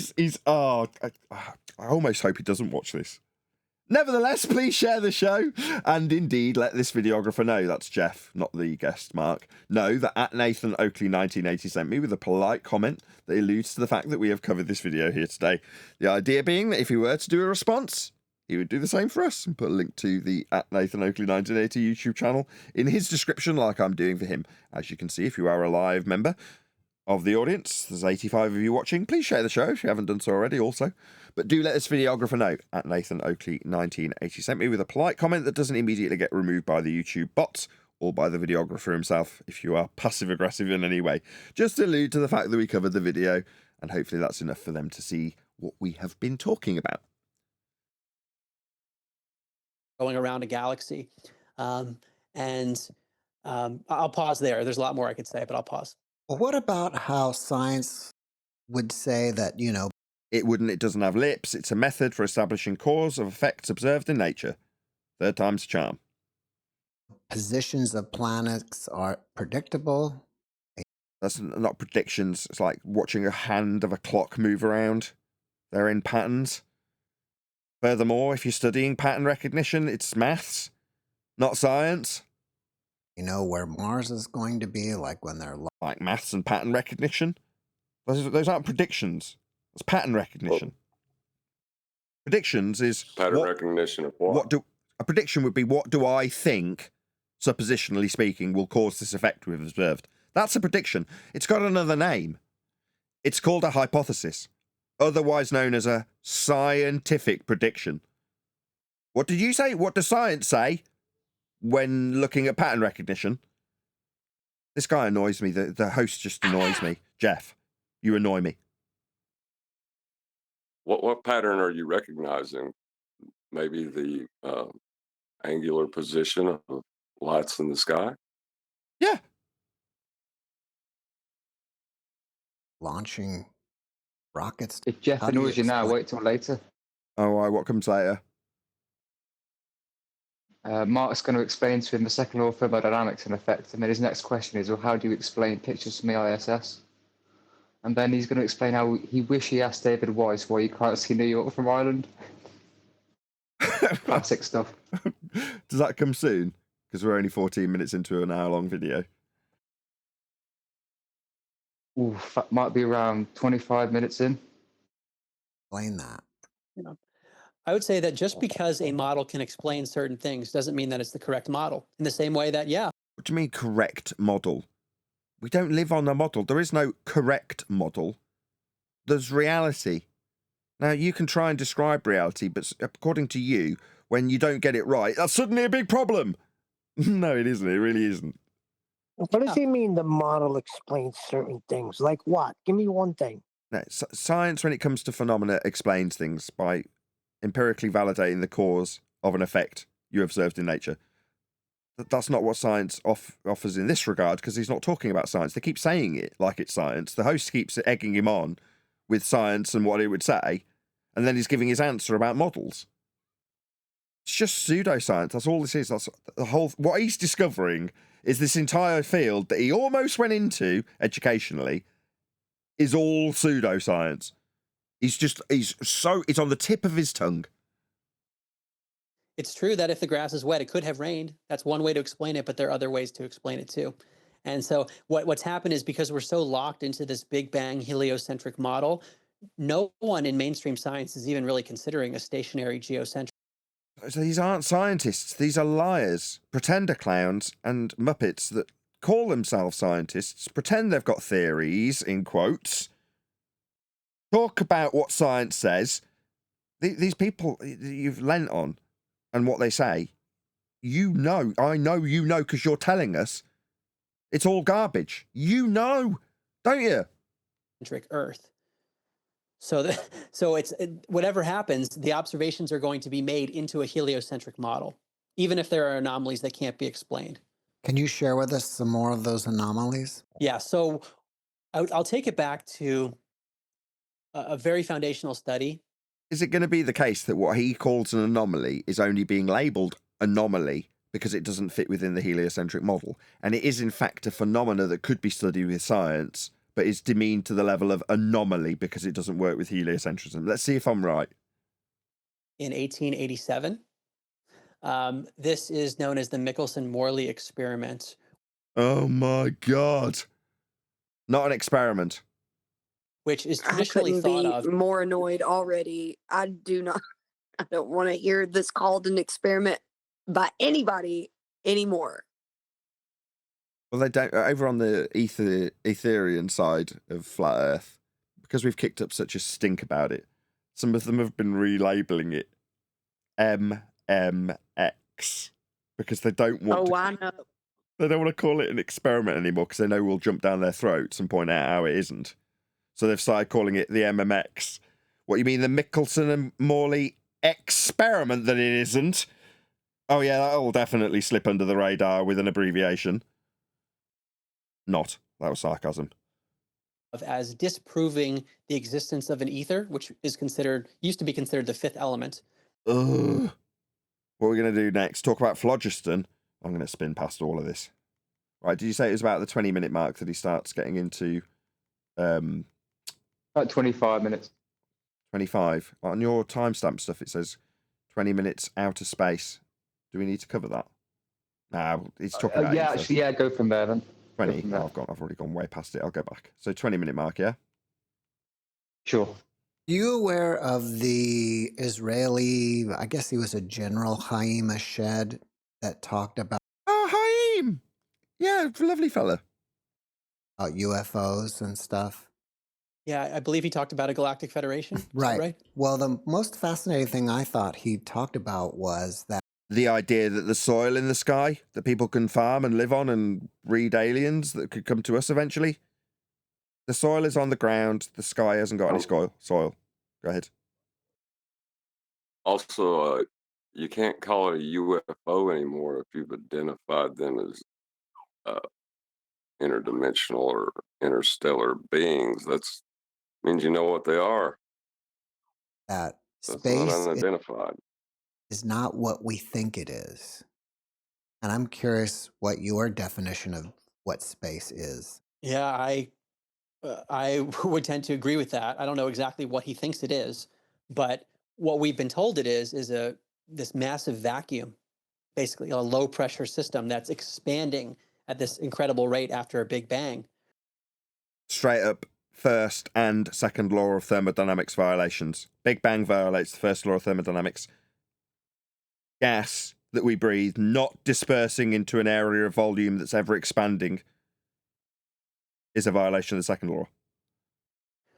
One of the problems with the idea of space as a vacuum is that it violates basic notions of pressure physics.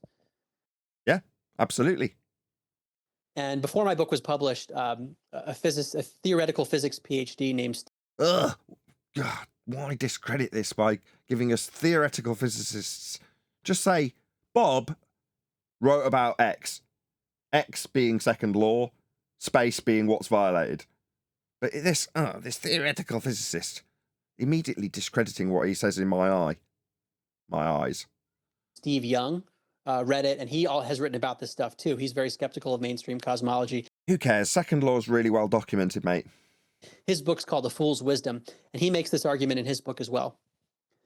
If you open up a can of soda, there's usually a pop that you hear. And it's because inside the can of soda, there's high pressure of the gases moving around relative to the air around the soda can, which has lower pressure.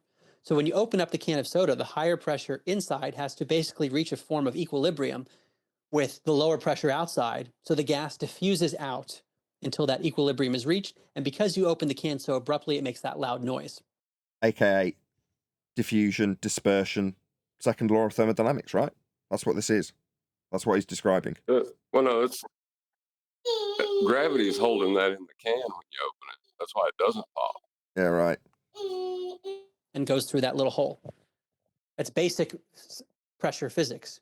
Now, if we apply that to the way we think about Earth on a more cosmic level, Earth doesn't have an enclosure, according to mainstream cosmology, in the way that a can of soda is supposed to. Is this more of the stuff that you're expected to believe when you describe it in present current tense? Earth doesn't have containment. Why he prays in this way? It's almost like he wants it to be true when he braces against it. So close, but so far, maybe. It's closed until you open it up. You pop it open. And yet Earth is sitting next to this almost infinitely low pressure system, the vacuum of space. So we would expect Earth's atmosphere to effectively be sucked out. It would have to violently move out into the vacuum in order to reach that equilibrium, because we have a much higher pressure system on Earth than the vacuum of space, according to mainstream cosmology. And yet what we're told by mainstream physicists is that Earth's atmosphere peacefully coexists, even though there's this massive gradient, there's massive differential of the vacuum of space and Earth's atmosphere. This is a big problem. What is the excuse of mainstream physics? That somehow gravity holds it in.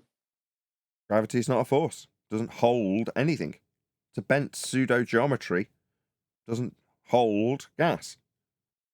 Gas requires a container to press upon to have pressure. That's what pressure is. And we already discussed how gravity's got issues. But even Issues? Nah. It's just a bent fourth-dimensional pseudo-geometry. That's not issues unless you decide to reify what it would be doing in physical reality when it's a bent pseudo-geometry. if you believed in the mainstream view of gravity, gravity is supposed to be a pretty weak force. It's not a force at all, sir. How dare you give the audience this 109-year out-of-date crap that it's a weak force? Let me educate you from someone from your high priesthood. That would be Professor Brian Cox. Quote, "There isn't really a force of gravity at all." End quote. Or about George Musa, Scientific American editor. Gravity is not a force. End quote. What's that you say? Science says it's a weak force. Wrong. As I correctly identified, having studied your... It seems you're on the exit of it, but nevertheless, it's clear that it's still your current religion. Your heliocentric religion. I studied and understood implicitly that this is a pseudo-Riemannian, fourth-dimensional space-time geometry and not a weak force to hold gas here. So when you say, the current rhetoric says that weak forces hold gases here, no idiots that can type and publish stuff on internets, they say weak forces hold gases here. Current heliocentric priesthood says gravity is not a force. End quote. George Musa. Except at big scales, and we're dealing with gases that are way high up, that are far from the center of mass.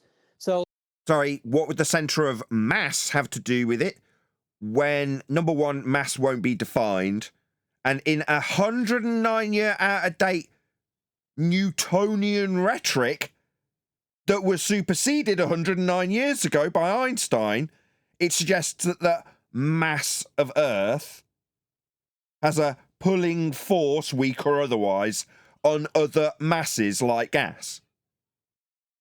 That's incorrect and 109 years out of date. You're not only misrepresenting heliocentrism, which you are still part of, you've failed to acknowledge something that has been mainstream quote-unquote science, actually pseudo-science, for 110 years almost. Get it right if you're going to tell the audience what heliocentric science says, because it doesn't say this and hasn't said this for 109 years. You're wrong. Did you say you wrote a book on this? Yeah, and I haven't done quite telling him off, but you go ahead. It's good fun. Sorry. I was I'll snap out of throw in character. there. Ahead. Oh, I was just going to throw in that Newtonian mechanics requires an inertial plane of reference. Yeah, So you'll maybe need a you flat don't Earth. want to go into the force of gravity. You're correct. You will need a flat Earth for the Newtonian force of gravity that hasn't been a force for 109 years when it was superseded by the pseudo-Riemannian bent fourth-dimensional space-time of Einstein. Meanwhile, he's explaining that science of heliocentrism explains that a weak force holds gas here. That is incorrect. Number one, if a numpty anti-flat earther says that crap that isn't true, we would point out, no, gas disperses in all directions. It isn't going down, go boom, boom, go splash, splash, because it's attracted to the mass of the Earth in 109-year out-of-date pseudoscience rhetoric of Newton. That's just wrong. Flat out wrong, sir. Oh, there are some people, including Stephen A. Young, theoretical physics PhD, who are saying we don't buy it. The only way we can think about space, first of all, is that Earth is somehow enclosed. We live in a closed pressure system. It's not how we have to think about it. It's an antecedent-consequent relationship. There must be containment for the gas to press on. That's what pressure is. It's not, well, we must consider it this way. It's an antecedent-consequent relationship. Now, what that would mean that there's some container that we don't. Not that would mean that. You need to be more firm in your facts, sir. That wouldn't mean that in terms of your phraseology. It makes it seem like it could be hypothetical. I'll say it once more. This is an antecedent-consequent relationship. There's no ifs, buts, or maybes. We don't necessarily see with our eyes, or we don't perceive it because human beings aren't going up into space. I mean, maybe a few are government agents. Nope. What, going up into the violation of the second law of thermodynamics that you described cannot be true? There's a few going up there, is there? So we definitely can't go to Narnia. We've been lied to about there being wardrobes with special gateways to a different land. But there's a few people going to Narnia. You're so close, mate. Mark, you're so close. And yet so far. Once you understand there's no wardrobe, you can't then say, well, there's a couple of people talking to Aslan. Can you? Agencies, but ordinary people can't validate for themselves what's up there. So the idea is that there's You'll need a flat earth for that up. some kind of enclosure. But what's beyond the enclosure? That's a question. No. Don't whistle past the graveyard. Suddenly you're like giving us a tacit acceptance of the containment that is absolutely unequivocally required for this antecedent consequent relationship of gas pressure. It pressing like on something. Yeah. So now the main question is what's beyond it? What, like in a fantasy realm where there is containment, but there is still a space, an area beyond the containment that no one accepts in your religion? No, that's whistling past the graveyard, sir. It's far more fundamental at that point with your tacit acceptance in tow. There must be containment for us to be breathing. Ergo, there is no place for the couple of men you think have gone there to be. There's no hatch in the container. That's not part of your rhetoric. Don't do your anti-flat earth bit where you superimpose nonsensical garbage into second law of thermodynamics violation sky vacuums that have now got containment with a tacit acceptance. Once you accept that there is a container, there is no sky vacuum. The biggest question isn't what's beyond it. The biggest revelation is the fact that there is, and must have always been, containment for us to be breathing. Who cares what we were lied to about? Because suddenly you're superimposing this area beyond the containment that you've got a tacit acceptance for. The container, the containment, is the profound aspect of what you're discussing, sir. Don't whistle past the graveyard. Is it a vacuum? Or is So, immediately, I was absolutely right. Called it. Ding, ding, ding. So, we've got containment to be breathing, completely violating everything you're told about heliocentrism, but there could still be what heliocentrism describes and necessitates in these vast spaces that we have orbital motion in. That would be a vacuum. So, beyond the containment that you haven't experienced and can't justify with sight, I can with antecedent consequent relationships, we're breathing. But suddenly there's got to be a vacuum beyond that containment that's not very profound. It only has a tacit acceptance and no drama attached to that profound revelation.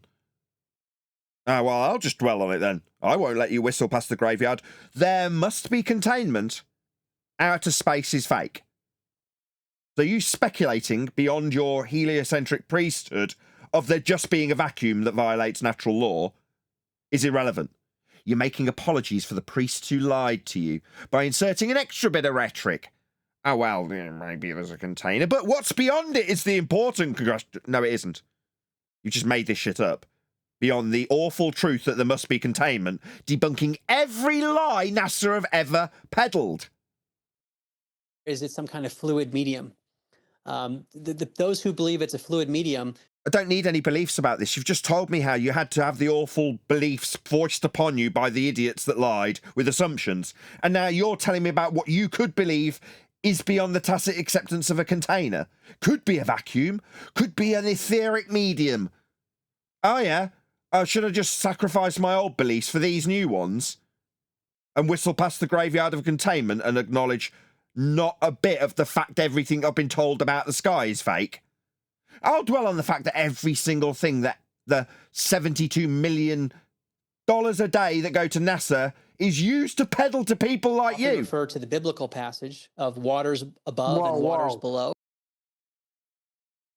Now you're going to bring up NASA when you shot it down yesterday? You got some nerve. 2017, Neil, wouldn't have been so rude. The waters below, meaning like the oceans, and waters above, meaning there's a fluid medium that the lights we see in the sky, they're flowing through that. And there's a documentary done by the host of Crow 777 Radio where he was looking with his telescope at the bodies in the sky. And he calls them lunar waves, where if you look at the moon with his telescope, you can see you can just observe stuff and start making up stories. It's not like you've learned a thing about how you've been duped into just so storytelling and how that could be used as explanations. Like a village idiot standing on the corner of the street waffling stuff over and over and over and over again. I mean, if the village idiot on the corner of the street starts telling you it's a lunar wave enough times, I guess his assumptions can be ignored, I guess. Because now we know the old assumptions were out of date and untrue, so maybe some new ones will do. But what is it, Nathan? You can't deny it's happening. Let's repeat ad nausea that it's a lunar wave in a watery medium as per the Bible, Neil. If I say it enough, it'll become true until someone looks into the awful truth of my assumptions, I guess. Out of the frying pan and into the fire. And if you're watching this and you're an Ethereum, this guy's the equivalent of you. You've just already made the jump from the frying pan into the fire. Don't just sacrifice one set of beliefs for a new set of pathetic assumptions. Almost what looked like waves. It looked like waves, did it? So if it looks like a bunny in the clouds, it's a bunny in the clouds, is it?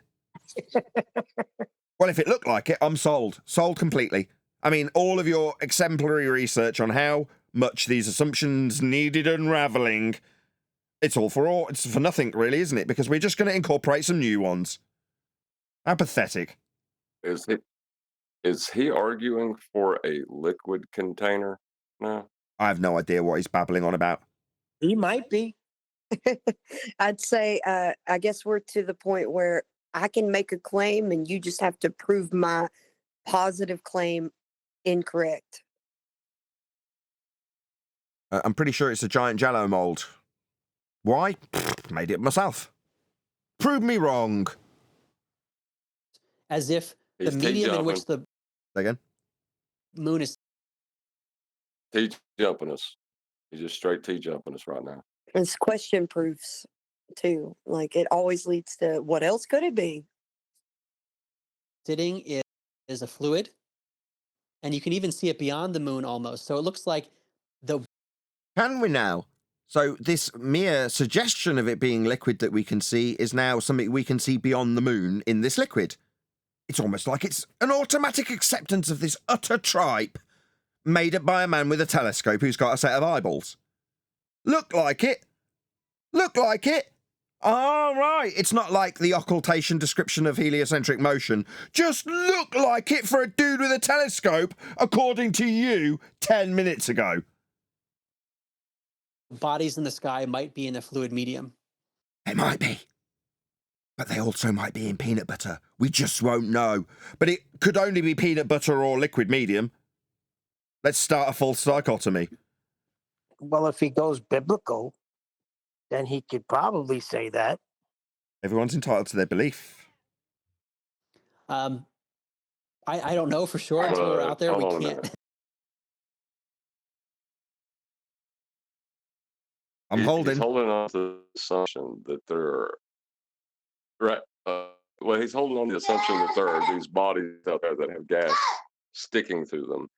But what's holding the gas there now is a fluid container, aka medium. Yeah, he didn't have any way of justifying the tacit acceptance for a container that must be solid, it must be a barrier, it cannot be permeable by gas. But he's brushed past it and is now describing, from his biblical references, liquid and affirming his bias by talking about Crow 777. Can I jump in quick? Yeah. It's not biblical, Neil, because the water is above the firmament and the stars are in the firmament. And if you're saying that lunar wave is before the stars, you're saying the stars are above the waters. So it's not biblical in that sense. In No the offense. Psalms, he says water's above. No offense. I don't care if it comports with the biblical description. No offense to any Christians listening. Necessarily validate it, but if there is a firmament enclosure or some kind of enclosure. Notes the if. There must be containment. Without the container, there can be no pressure. Then it raises questions about whether we could even go beyond that to know what space is. Do you think that So there's still space. It's only necessitated by the orbital motions in your heliocentric paradigm. Once it's relinquished by the necessity of an antecedent consequent relationship of containment for gas pressure, there's still space beyond the container that your tacit acceptance has demonstrated you understand. Wow. Just wow. There is some group of individuals out there who know what's going on and are lying to us. Oh, this is sad. This is sad. The kind of guy that appeals to his wife when he finds out she's cheating for motivation. Oh, the liars who told us the sky was a vacuum, they must know what it really is. Let's go back to the liars and ask them. This topic is really hard to approach without suggesting that at least some people are knowingly telling falsehoods. Only astronauts, as far as I can discern. Anybody else got anything to add to the list? Astronauts. They know they're not in a sky vacuum when they say they're in Narnia. I mean vacuum. That would make his statement true then, because there are some people, astronauts. Very limited. Let's see if he says that. That they're lying. But I don't think every single person is. For example, there are probably many astrophysicists or even people who work at space agencies who are taking in data and applying the assumptions they were taught in school. Because to think about... They would have been taught the scientific method, though. So they are liars in that respect. It's just not in respect to this subject matter and the paradigm of heliocentrism. But calling themselves astrophysicists, talking about what they would have gone on based on what they were taught in school, what the scientific method. Yeah, I mean, this does make them liars. It's just in a different category. An enclosed Earth, or gravity not being what we're told, Einstein's relativity being wrong, dark matter not existing, whoa. heliocentrism to be wrong. Pausing? These are completely... Pause. Sticky keys. Why did he just mention Einstein? When he steelmanned the opponent's, although it's his and I know it's his, position in regards to gravity, he was describing mass attracting mass and the air that they would suggest is held to the Earth when he gave us their position. Their, meaning his, position. But now he's talking about Einstein. Is he just a surface scratcher? I mean, he's alluding to the idea he's written a book about this stuff. But he's just detailed mass attracting mass for his explanation and overcome on his opponent's behalf, apparently, if he stands in opposition to this stuff. But now he's talking about Einstein. Well, why didn't you detail it earlier when you gave their explanation for our gas days here? Heretical ideas. And I could understand if you have a PhD that you might not be thinking about those core assumptions. But I don't know if there's any way that, especially with the existence of space agencies that are claiming to go to space under a cosmology that I think can be shown to be false, whether it's looking at dark matter or the cosmic microwave background or many other things I talk about in my book. The space agencies are assuming all that stuff is true when we can show that there are big problems with it. So there must be some people, and I don't know how many or who they are. I think there must be some who know there are falsehoods and are helping to cover it up. But I think the majority of people stupid sticky keys. Just astronauts. I mean, there might be the hidden hand behind the astronauts that know ultimately, but we can't name them. Yeah, you're right in your way of phrasing it. It was good. I'm not going to criticise that. There must be some people who know. Yeah, there must be. But in terms of the outward available to the public people you can name and shame, it's just astronauts. Yeah, and as far as the astrophysicists, throw the wits at meat hooks on that physicist, but I don't think they could give you the scientific method if you ask for it. I really don't. Propagating falsehoods. Does God play into your equation at all? Absolutely. I think it depends on how we define God, first of all. I mean, I think of God as the infinite field of consciousness that we're all a part of. Bloody hippie. I can't stand it when people wax philosophical. Like, does it not just make you want to throw up, guys? I'm serious. I just called him a silly hippie.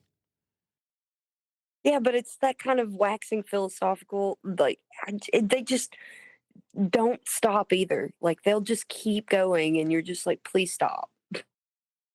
Versus a separate, individualized entity. And under the way I look at it, that there's this unified field of consciousness, that notion of heliospace. And I didn't believe in geocentrism until pretty recently. I anomalies over and over again. The Earth. So the question is basically, why do things move? The bodies in the sky and otherwise. So let me take a few steps back, because your audience might be wondering, well, okay, we know an apple falls to the ground. If it's not because mass attracts mass, it's not because... So I knew he would take it to that. Let me get it straight. If you understood science, you'd understand that the question you're asking is something that's answerable within science. Why do the lights do? So something's happening. So it's a phenomena that you want the explanation of.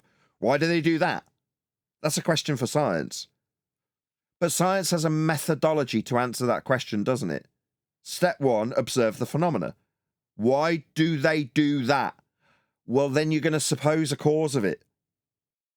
Now, the thing you observe is your dependent variable, and your suppositional statement includes that which you are yet to verify by variation as the causal influencer.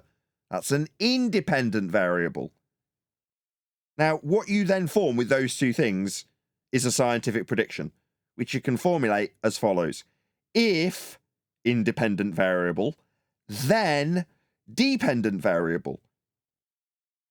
A null is the antithesis of that statement. It's the if independent variable, not dependent variable. No outcome, zero difference, null outcome. These two things form a scientific prediction yet to be validated, otherwise known as hypothesis. That's how you answer this question. If you want an empirical answer, don't be a monkey swinging from just so story to just so story. And it seems like you are a bit of a monkey, sir. You've still got a very tight grip on the heliocentric paradigm in your phraseology, I can tell. But you've got a grip on the next vine. Well, you just need to let go. You need to let go of the heliocentric paradigm, not reintroduce spaces beyond containment. Yeah, this notion of retention of certain heliocentric aspects isn't necessary. You're not a monkey. Let go of that heliocentric vine, my friend. Because mass is bending space-time. Why is it? And let me preface by saying I feel much more comfortable in these conversations describing what appears not to be true. Why? Because what isn't true won't lead you to the awful truth of what is. Now here, I mean, this guy's got several books out. Right, my book is going to absolutely wipe the floor with all this dross that people like this guy put out, talking about Big Bang and focusing on what's wrong. Why not focus on what's right? Isn't that what people really want? Don't people want the truth, as opposed to an arduous explanation of why things aren't right, why they're wrong? That doesn't sound very useful. I can't wait for my book to come out. I hope loads of people buy it and trawl their way through reality, how Earth is dealt with, and the road that we took to get here. Versus saying, I know this to be true with certainty. And that's an acceptable thing to do logically, because like I said before, positive claims are being put forth, meaning the burden of proof is on those who claim that thing to be true, and it's up to them to back it up. And if it can be falsified, that's fine. We don't... So yeah, so that's the standard. Is it a ball? No, there's no measurements. No, there's no evidence. No, there's no science. Is it flat? Yeah, that's how it's measured. Is it a... Go on.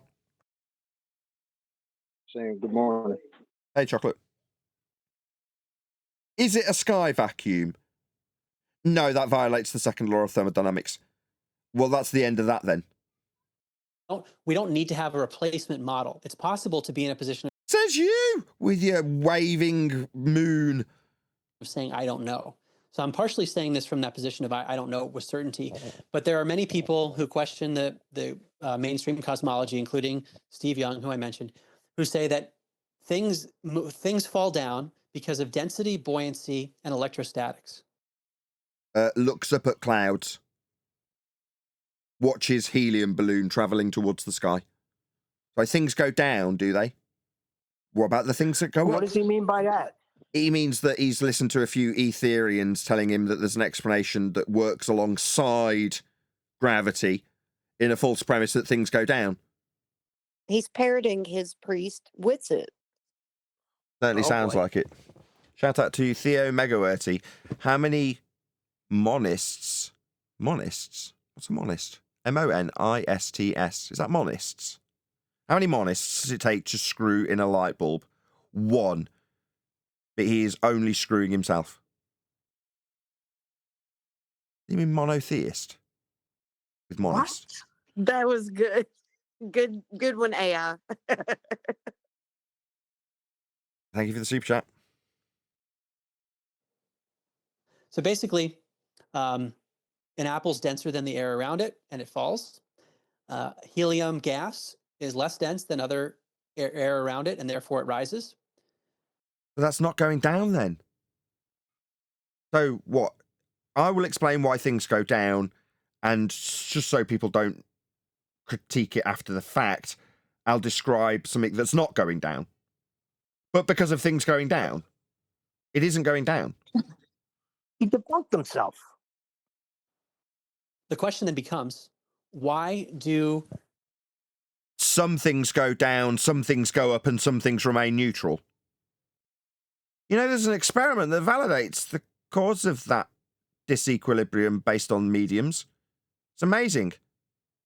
You can just drop an egg into a salt solution and then increase the density of the medium with salt. And then change the vector of the egg. It's amazing. Like, you can cause and effect reasoning things. It's called science. why is there a downward bias? There isn't. Some things go up, some things remain neutral. Are you going down, sir? No. What about anything in the room? Is that stack of books behind him going down? No. What about the plant? Is that going down? No. What about his chair? Is that going down? No. What about the walls behind him? Is that going down? No.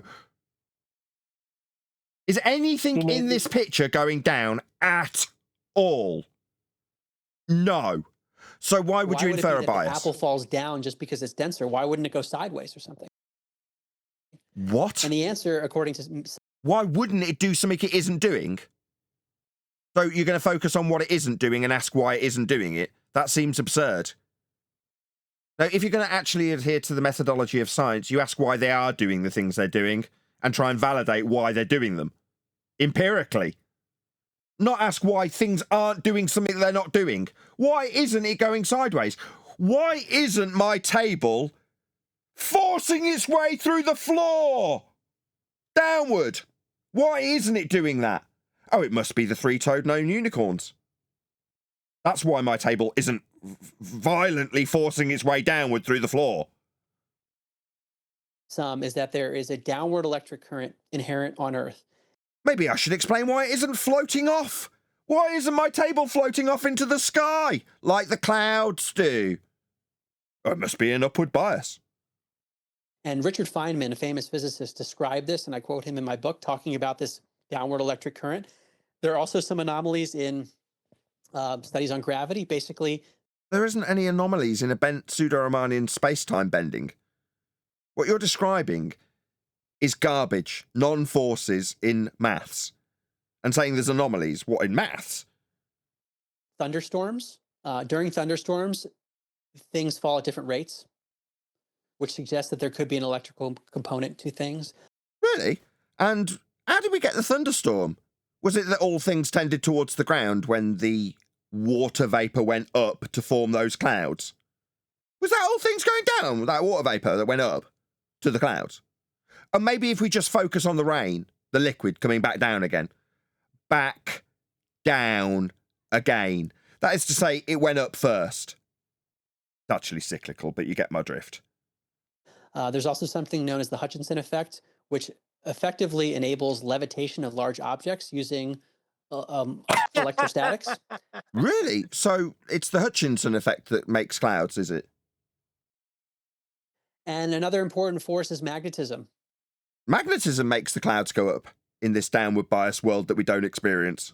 Wow, I'm learning a lot today. A lot of contradictory shite that makes no sense when I look at a cloud. That we would want to consider.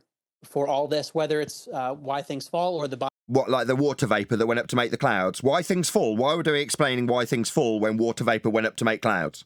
It went up. You notice how we got a very flawed premise that this guy's picked up from Ethereum dickheads. We need to explain the down, do we? We need to explain it with incoherent dielectric accelerative forces, do we? But the gas went up. You've got a flawed premise to answer. That is to say, this isn't an absurd phenomenon. Not all things go down. bodies in the sky. Never moon It's- decludes. The moon decludes. What? No, Never mind decludes. Never mind decludes. this is why me and Brian was so right about dealing with this ether nonsense 5 years ago when you poo-pooed it and started talking about ghost stories. Now you got them punting this everywhere. So when somebody starts to look into it, where do they immediately go? To where this guy is now. possible that electricity and magnetism or electromagnetism, something like that could explain the motion. But The motion down that we don't have when water vapor goes up. We don't need to explain a motion down when water vapor's going up. real answer is I don't know. And I think You don't need to know because it's false premise that you're basing the need to explain something that doesn't happen. Not all things go down to need an explanation incoherently or otherwise. It's just you've been sold a new replacement bullshit just so story for your old bullshit just so story. How sad.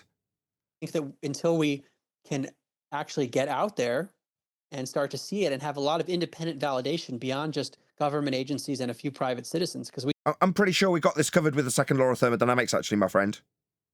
Yeah, change. The arrow of time is constant. None of these things ringing any bells with you, know? We don't need to get anybody on this. We already know what the second law describes. we can't validate their information independently. We don't need to. It's bullshit. Not all things go down. It's going to be hard for us to know with certainty. Is magnetism created by the mineral? It's by magnets.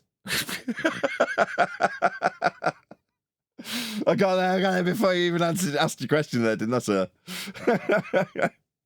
Magnetite? That's a good question, because so you're making me think about Earth's magnetic field, which my understanding is Oh, this should be good. if you believe that Earth is a sphere. Sorry, why would we start with the premise of assumption that you've already debunked in your own mind to the satisfaction of an explanation that I could listen to 10 minutes or 15 minutes earlier? So we're going to start an explanation for Earth's magnetic field by making an assumption that you already know is untrue. This seems like a stupid way around things. Anybody disagree?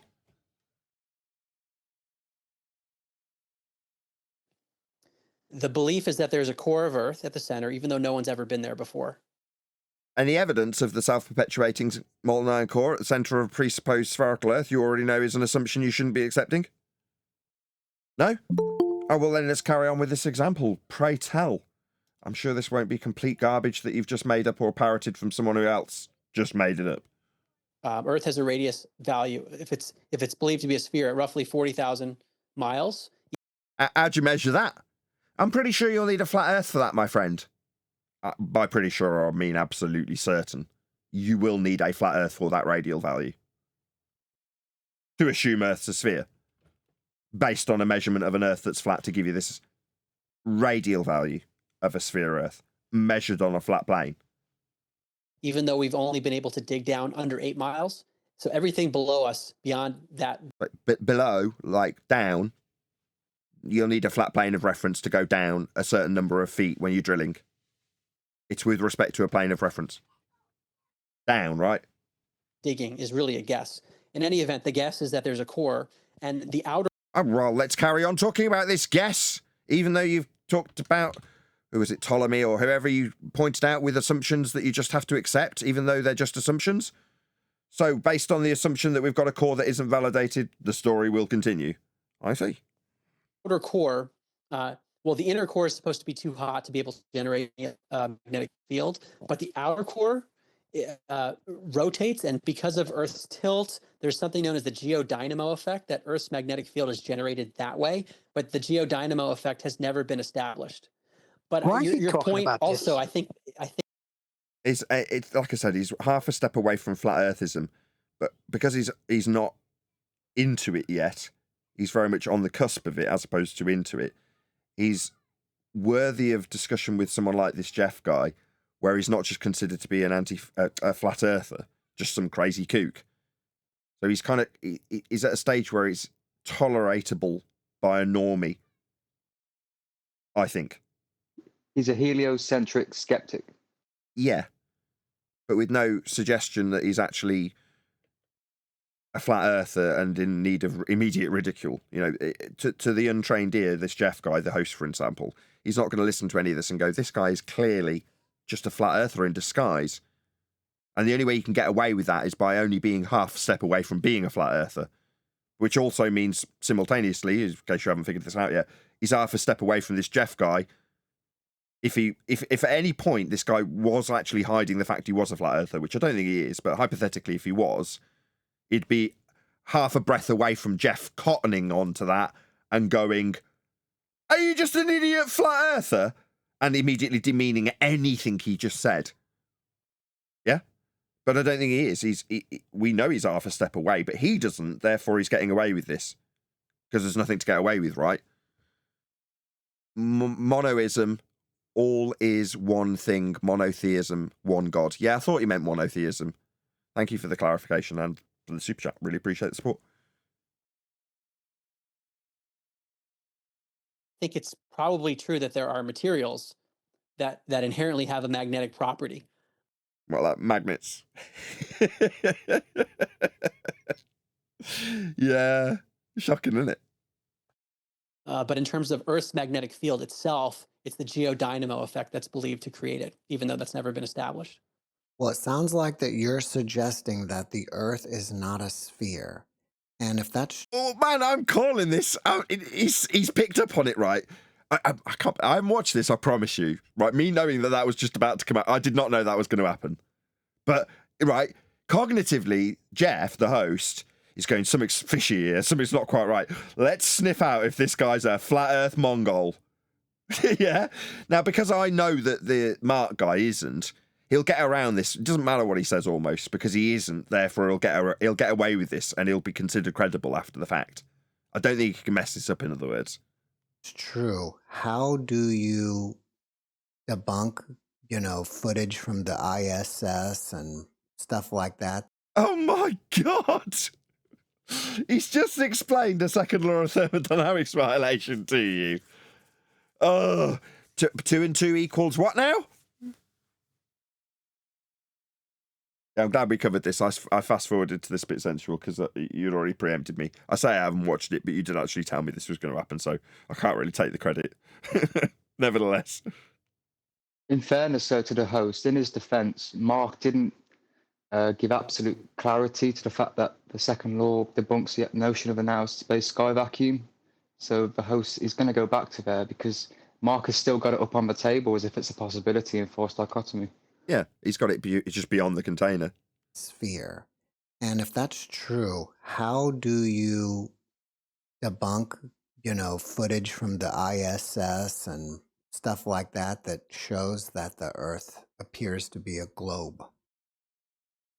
The position that I describe in my book, An End to the Upside Down Cosmos, is one of globe skepticism, which is different than affirmatively saying, I know with certainty it's flat. I do think there are many observations that I describe in the book that work better on a flat topographical plane than they do. By work better, you just mean work. On a sphere. But for many... Nothing works on a sphere, only in a sphere. You can't measure angles, for example, with respect to a curved baseline. And functionally, for all of the descriptions you've given thus far, you would be functionally inside a reified sphere, mathematically speaking, on an equatorial plane, in a globe, not on a globe. It doesn't work, full stop, on a globe. It only works, not can work better if it was flat, hypothetical. No, it only works flat. Many reasons I don't think we can know with certainty what... We can, it's measured flat. That's the difference between you and I. You're a half step away from knowing it's flat and say you can't say with certitude. but then speculate about something you already know is nonsense and disproven and based on speculation and assumption. So you know one thing can't be true, but if you'd just looked a little bit further, you'd have found the measurements that show you it's flat. Beyond all doubt. We can, I can, you, Mark, can say without a doubt that Earth is flat. And you can base that statement of certitude on measurements. What Earth's shape is. For example, we would need to dig down much further than roughly 8 miles to know what's below us, especially if it were a sphere. Ideally, if we had below us, like down, you'll need a flat plane to describe down, and how low you dig will be with respect to a horizontal plane of reference. You're proving a flat Earth in everything you describe. the technology, we'd be able to dig all the way down to the bottom and end up Down with respect to a plane. You're not digging in to a globe, are you? There's no reference you can describe. You have to describe it with respect to a plane, because that's how Earth will be measured when you dig down. up in the other end of space, because we're supposed to be a ball floating in space. We haven't been able to do that. In terms of space agencies, I'll talk about it in a second, but we would need to have a lot more independent validation beyond what NASA tells us. No, you can't validate events that take place in Narnia. They might tell you that they had a parade for Aslan in Narnia, and then say, well, we need more validation of the parade in Narnia. No. There is no Narnia. Automatically, there is no parade. There is no sky vacuum. Ergo, there is no trips to the moon. There is no Voyager with a gold disc in a sky vacuum. There are no parachuting robots on Mars. It's all automatically in violation of the second law of thermodynamics. We'd be dead if any of it was true. Doesn't need more looking into once you understand the law of nature it's violating. Space is fake. There is no sky vacuum. And furthermore, we don't have an ability to freely and privately explore all of Earth to know exactly what our map is. But we do know how the maps and models and charts have been created to date based on the measurements of Earth to create them. It's flat. So rather than, again, you're a victim of the feast of nonsense, speculation about what we might discover in future will not alter what we have discovered in the past. We have already charted and measured Earth flat and produced maps based on that principle. Earth is flat, and that's how all the lands that we currently know of were mapped and charted, discovered, sailed to, and how we found our way back home. All of it necessitated a flat plane of reference, and that's how it all functioned, past tense, is functioning, present tense, and always will function, future tense. That's what Nathan. Earth is. Go ahead. Nathan, that's boring. It's not exciting. They want to be the ones to discover things. Don't you understand that? That's why this ether they're so entrenched in it. They want these new things. They want these fantasies. Yeah, people want to trade the old Just So story for a new, more fantastical and exciting potential free energy one. Well, then Muppets and victims, and always will be. And I've run out of sympathy for these people. If you want to be a victim when you recognise the awful truth of the lie and assumptions that the lie was based on, and then step headlong into the next bullshit story, I have zero sympathy for you in this day and age. I'm sorry if that offends your delicate ears, but I just don't care enough for you. Mark, I'm really sorry. It sounds like you're going to be another victim. Oh, well. No. Yeah, but remember when Adam was saying that we raised our standards?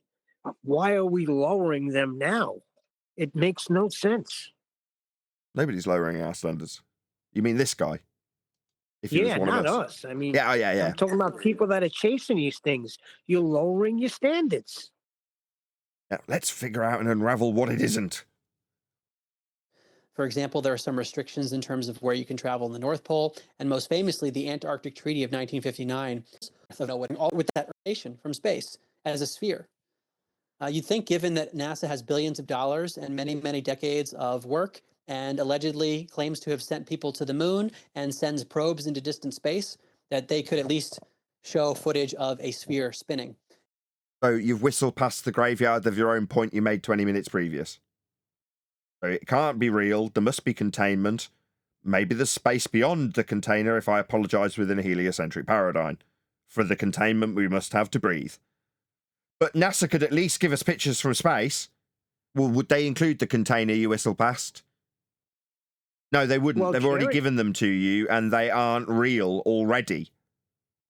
But if they could Jared just give you... also said that, Who's Nathan. interrupting me, for God's sake? If I could thought just you appeal to the... Keep doing it, I would suggest. If I could just appeal to the liars, maybe they'll tell me what it really is. Maybe they'll give us some real pictures from the area called Narnia. I mean, space. Yeah, no, you're just appealing to liars to tell you what they really know is true. They've already lied to you. Stop appealing to them. Suggesting what they could at least do is you appealing to these liars rather than turning your back on them. Go ahead, Neil. Well, I was just saying that I've heard But that Jaron said Instead, that we get partial recently images. that he would And like a almost picture always they are from CGI space. or composite images. How do you like it? Go ahead, Neil. You're a jerk. Go ahead. Forget it. We're even now. Don't be like that. Now you're making it uneven. Just go ahead. Jaron has just recently said that he would accept it if he saw Earth from space spinning. So there you go. Oh, it sounds like Jeranism is a shill.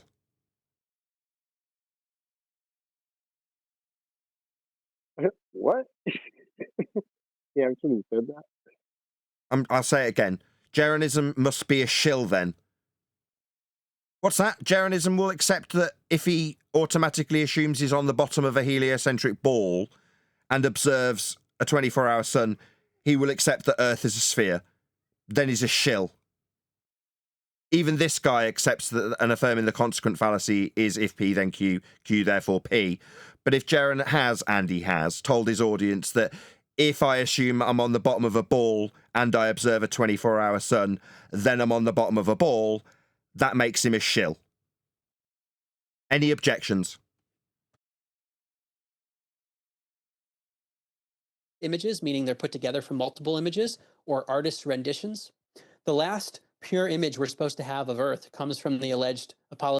Comes from the sky vacuum, mate. You've already debunked it. Why are you talking about this? But for the fact that you have debunked the place these images come from, you could just allude to that immediately with every single example. This image was from space, there is no space. This image was from space, there's no space for it to come from. This journey was claimed to take place in space. Therefore, there was no journey because there's no space to take the journey in, and so on. Go on. Yeah, I call this an argument from butthurt because they're butthurt that somebody lied to them, and then they want to argue from butthurt, you know? mission in 1972, the blue marble, but even that is a disk. It's a circle. We don't see a full sphere. But that image, the blue marble, which has been put on iPhones all over the world, has kind of been ingrained in our minds. I quote in my book the NASA artist who worked on it. He said it's photoshopped. He literally had to make parts of that image up. So I would say the more you look into this, Jeff, the more you realize we get partial images or artist renditions. I don't even think that's correct. I thought the blue marble on the iPhone was pre-2007, and that the image that they actually put on the iPhone was the original one that they claimed to take from space, not You're the correct. Simmons 2007 blue marble. So he's got Correct. that. He's wrong, isn't he? Correct. You're correct. He's full of. He's making shit up. He just doesn't. He hasn't done his research. He'll sell his books based on it, though, won't he? This shite. Yep. Or these things that are composites, and we're asked to infer a full shape. No, you're asked to infer that you can take images from a place that isn't real. You're saying, well, let's study the fur on Aslan. Hello, the images claim to come from Narnia. Why are you studying the fur on the lion? Like, that has any merit? Doesn't matter that they're CGI composites or how they're described to be Photoshopped because they have to be. they're claimed to be coming from a sky vacuum in violation of natural law. But we would really need to have a full sphere that we can see, and we would love to see that moving from space. Space in raw. Yeah, in violation of natural law that you've already debunked. Why are you whistling past your own graveyard? You killed this, you buried it, and now you're going to whistle straight past it. What's going on? Now he's digging it up and reanimating it, dancing with the corpse. Yeah. Go ahead, AI. Thank you for the super chats. So the idea about the picture on the iPhone, a lot of people have maybe misrepresented it, but there's an interview that is in Robert Simmons himself saying, I didn't know that my thing was going to be on the iPhone until I saw it, and that's in his own words. Now, so he might be mistaken, but people have seen that interview and then probably just assume, well, if he said it, then that must be the graphic that they use. So if there's if it's not the graphic he created that's on there, it's not unreasonable for people to have seen that interview and then assume that it was. Well, was Simmons' Blue Marble not from like 2007? I don't remember the date. I just remember that interview where he was talking about it. The reason I say that is because the iPhone it came wasn't out in the about original Blue Marble. Yeah, it came out before that Blue Marble from Simmons came out. As far as I was, from my memory, the iPhone came out in about 2006, and it had the Blue Marble on it. Then a year or so later, there's a new Blue Marble. Well, that's could be my memory. It's a long time ago. It doesn't matter. He's contradicted himself so many times here. It's moot. Continuous footage, but we don't have that. And even if we had it from just one agency, we'd want to have lots of independent validation. It's very strange that we don't have that, because the claim put forth is a spinning ball. And what do we not have? Complete direct evidence of a spinning ball. Are you saying that even though if we look through the telescope and we see all the other planets out there are round, their moons are round? Are you saying if I sit in the forest and look up at all the trees around me that are trees, are you saying I'm not a tree? The sun is round. We, meaning the Earth, is something potentially completely different. So me looking up at the foliage in the forest and the leaves and the branches, are you telling me that I could be something other than what I'm looking at? Shocking. I would like to add that it's even worse than that, because it would be like you looking at silhouettes of cardboard cutouts of trees, you know? There's pictures of trees on the television. Am I a tree? Things. One, we'd have to define round, because round could mean circular. It could be a circular disc. Like would have been measured for your radial value for your sphere Earth, like on a flat circular plane. Yeah, you're right. They're not mutually exclusive, are they? Moon is assumed to be a sphere, but yeah, well Who done. said that? He did. Who said that? Was it the host or the other? No, that's the Mark guy. He's a half step away from flat Earth, I'm telling you. only see one side of it. We don't really know, so it could be a circular sphere. But more. That's an oxymoron, is it not? A circular sphere, circular as in circle, as in two-dimensional, sphere as in three-dimensional. A circular sphere. It was more redundant. I think it was more redundant than an oxymoron. No, it's oxymoronic. More generally, we're getting into Earth curve maths now, so this should be exciting. Oh, if we're getting into Earth curve maths, then circular spheres is an oxymoron that he's going to be leaning into, isn't he? I didn't know we were getting into Earth curve maths next. I might draw a line under it here then. Sphere. But more generally, it would be a logical fallacy to say that because I observe things out there, we must be that same thing. It's sort of... Yeah, well done. Has this model embedded in it that Earth is a planet in a solar system revolving around the sun, that we are one of these other planets and we are like them. That's a very heliocentric bias. This Copernican bias is built into it. But what if it is geocentric, that Earth is at the center and Earth is actually special in terms of what we are living on? Hold on, special as opposed to not spherical. So we're into geocentric spherical Earth. Again, like I say, because he's half step away, that kind of answer could only be given by somebody who's half step away from flat Earth as opposed to a flat earther, in belief or otherwise.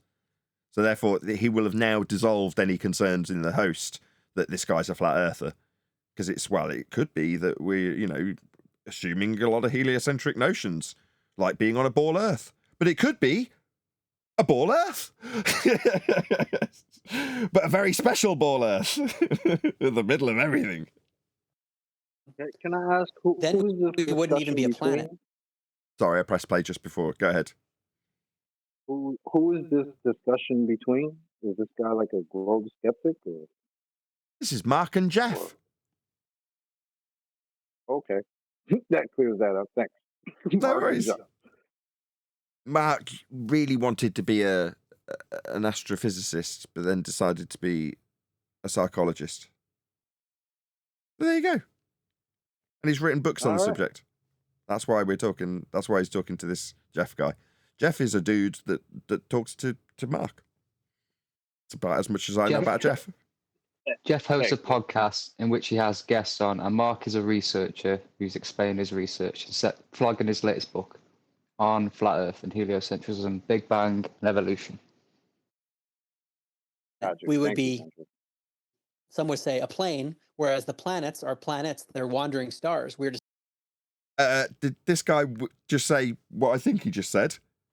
Half step might just get rescinded, or what's the word? Retracted. Earth is actually special in terms of what we are living on. Then we wouldn't even be a planet. We would be, some would say, a plane, whereas the planets are planets. They're I can't quite believe my ears. I take it back. I made an assumption when he said geocentric about what that would mean to him, and I was wrong. I'm delighted that I was wrong. But this guy understands. Earth is described as a plane in that system then. they're wandering stars. We're distinct. We're not a planet. That's one possibility, is the point. So I would just... It's not one possibility. That's how it's functionally measured and operating. The other possibility, as you're calling it, is derived from the first measurement of Earth as a plane. One would depend on the other as a belief. But it's not a possibility. You're talking about the measurements of Earth and suggesting them in terms of their likelihood or possibility. No, they're measurements. say it's... what we would need is direct evidence of Earth as a spinning globe, not these indirect pieces. This is interesting. So the way he battles with this is to say, in light of the fact that it would be a plane in that description, what do we need? And the answer that he gives isn't, well, what we need is to confirm whether or not it is a plane by measuring it. He says, let's confirm that it's not a ball.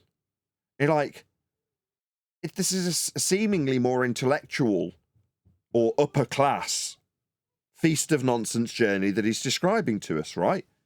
Because he seems that little bit more put together and, let's just say, smarter for the sake of discussion.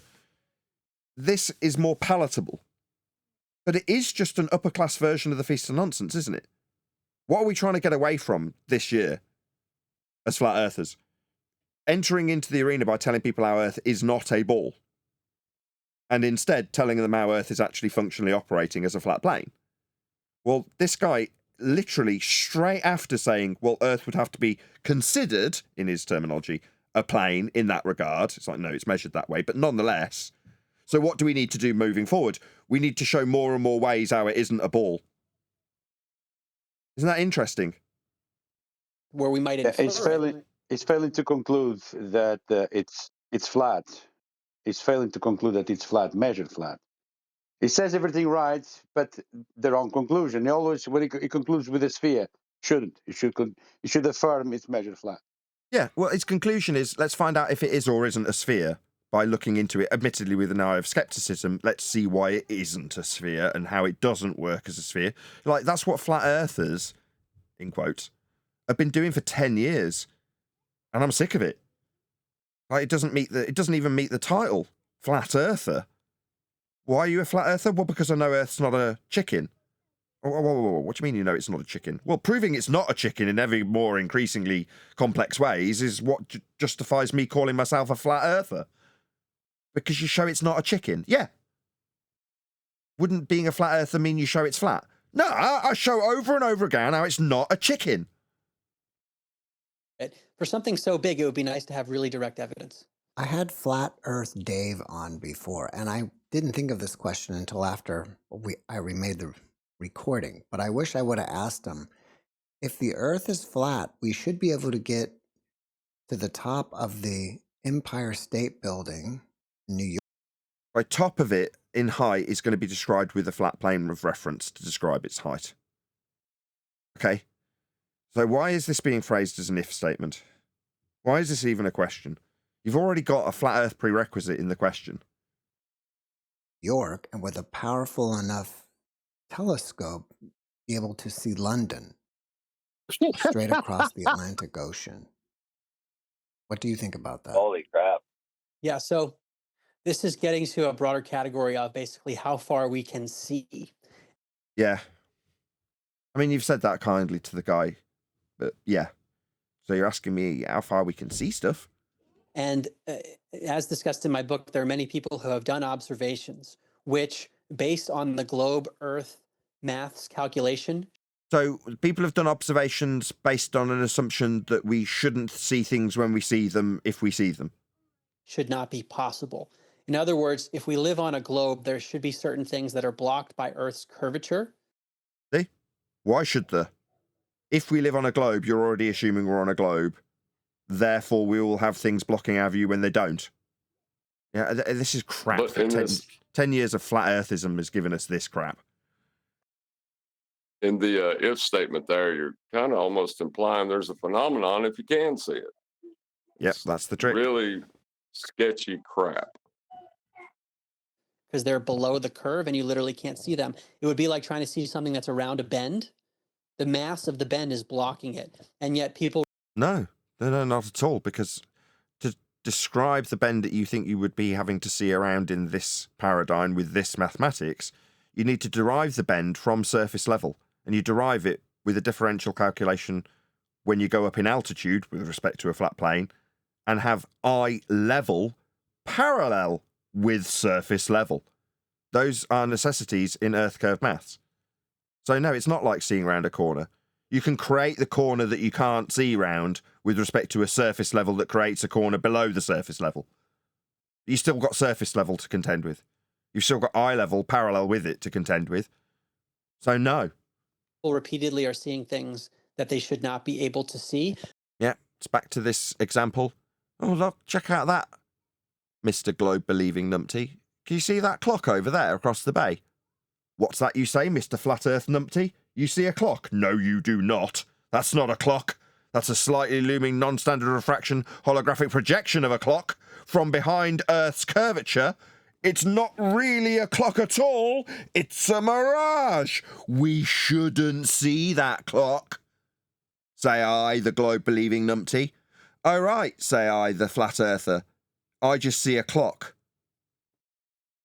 But this depends on many factors because it depends on your altitude. With respect to a horizontal plane of reference, altitude needs a flat earth. It depends on the atmospheric conditions. Atmosphere, you say? What, sphere-shaped oxymoronic air without containment? I'm pretty sure you seem to be whistling past that graveyard of containment. The gas would take the shape of that containment. That's what gas does. It doesn't have a shape. You can't have sphere-shaped air. Too, because it might be harder to see things that are far away if it's very cloudy, for example, or if there's a lot of smog. So depending on the observation, Jeff, and depending on the telescope, we'd have to look into that. There's also something... No, we don't. It's got nothing to do with Earth in terms of its surface. I mean, you can calculate out optical resolution loss, diffraction limits and such with horizontal planes of reference, but you're just calculating out optical resolution. That's optical resolution as opposed to the ground that you're standing on. Known as the attenuation of light. Yeah, but they are using the horizontal plane for the claim because they're talking about the horizon and things disappearing at the horizon, which is the horizontal plane, yep. which doesn't curve. It's horizontal by definition. Right, exactly. So what George And is saying is the reason he's describing in his question about when things would disappear in optical resolution terms, the reason he's asking is because globe earthers have a claim with the horizon and where things go over an edge, like boats in a globe earth paradigm falling over the edge of the horizon, because you idiots think boats fall over edges. That's why he's being asked about it. It's got nothing to do with being a flat earther. It's got nothing to do with geocentrism. It's got nothing to do with the lights in the sky, and everything to do with the religion of Earth curve derived from surface level that's flat.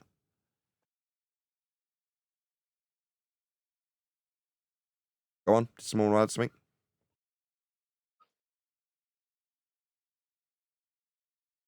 Go on, I saw someone's mic open in G+. No one's admitted to it. No, someone went on server mute. Means you can't see forever. You think about light in a flashlight in fog. It dampens the light.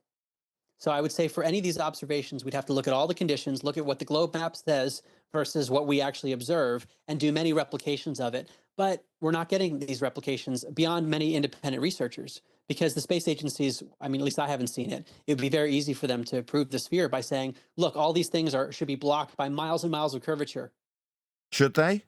According to what? The reification of an Earth curve mathematics that's derived from flat plane measurements to give you radial values?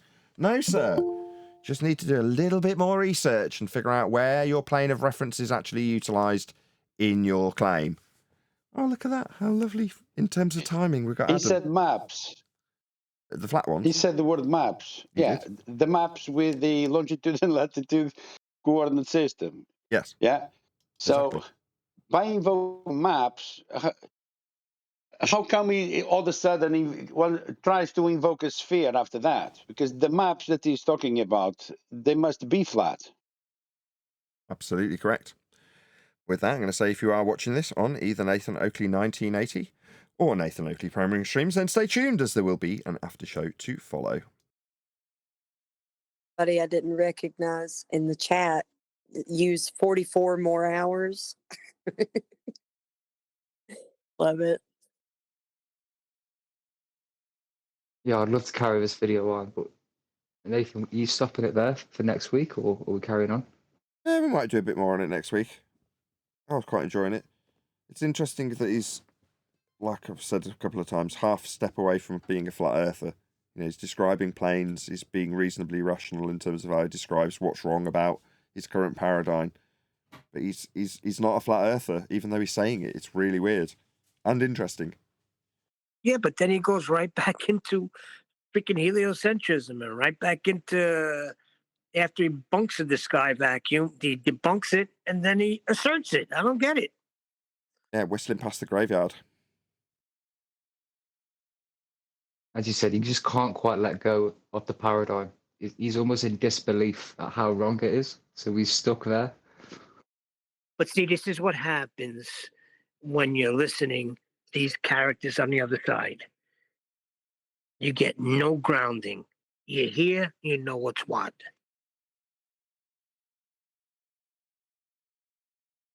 Right. You there, Adam? I am indeed. It was just penicillin. I couldn't read a handwriting. All right. Phenoxymethyl penicillin is what she wrote then, yeah. I don't know what she wrote. I'm pretty sure it's penicillin. I'll just go and get it, right? Yeah. Get it? Let's see how we crack on. It doesn't matter that it's not the monoxamoniadil or whatever it's called. No. I'll go and get it. Might have to round out shortly to actually go and get it because our pharmacy will close at 5. Half day for me. Yeah, do you have a half day on a Thursday then? Yep. Very nice, very nice. Yeah. I've never felt the need to extend. It's quite nice. Jolly good. When are you up for doing the book? Well, in a bit. Time you've done your bits and bobs. I've already wrote QE's appeal. He's only got to put dates and the actual title of the show now, so it's done. Cool. What are you yakking about? I just got some breakfast. Just relax. Yeah, what time do you want to do the book? A couple of hours, QE? It's up to Adam. I'm literally done. I've already walked the dog. Okay. Well, I'll round out shortly. I'll go and get my penicillin, and then we'll do the book. How's that? There you go. Really short. No, Hey, Nathan. No, Hey, no, Brian. no. Hi, bro. No, we're not doing that. No, Are we we not? got to do the copyright thing first. So we're not going to do the book first. We're going to do the copyright thing, then the book. Yeah, you can Done it do that for while you. I'm off, because I'll disappear temporarily. I'll stay in the hangout, but I'll end the show and go and do a couple of things. You can do that then. Okay. But I Nathan, got to eat first, so that's another 10 minutes. You might as well stay live for 10 minutes. Entertain me while I'm eating. Yeah, because that's what I'm here for. Just to entertain QE because, you know, it's his world and we're all just living in it. Yeah. Oh, nice. Just confirm. Is Nathan Well, he here said to so. amuse you like a clown?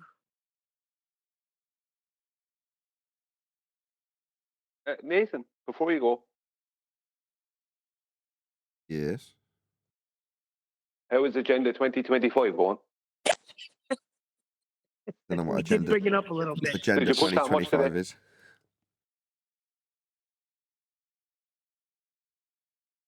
I didn't hear that mumbling. Sorry. I think I answered you perfectly satisfactorily. I just heard a mumbling, kind of an angry mumble. Oh, Exactly.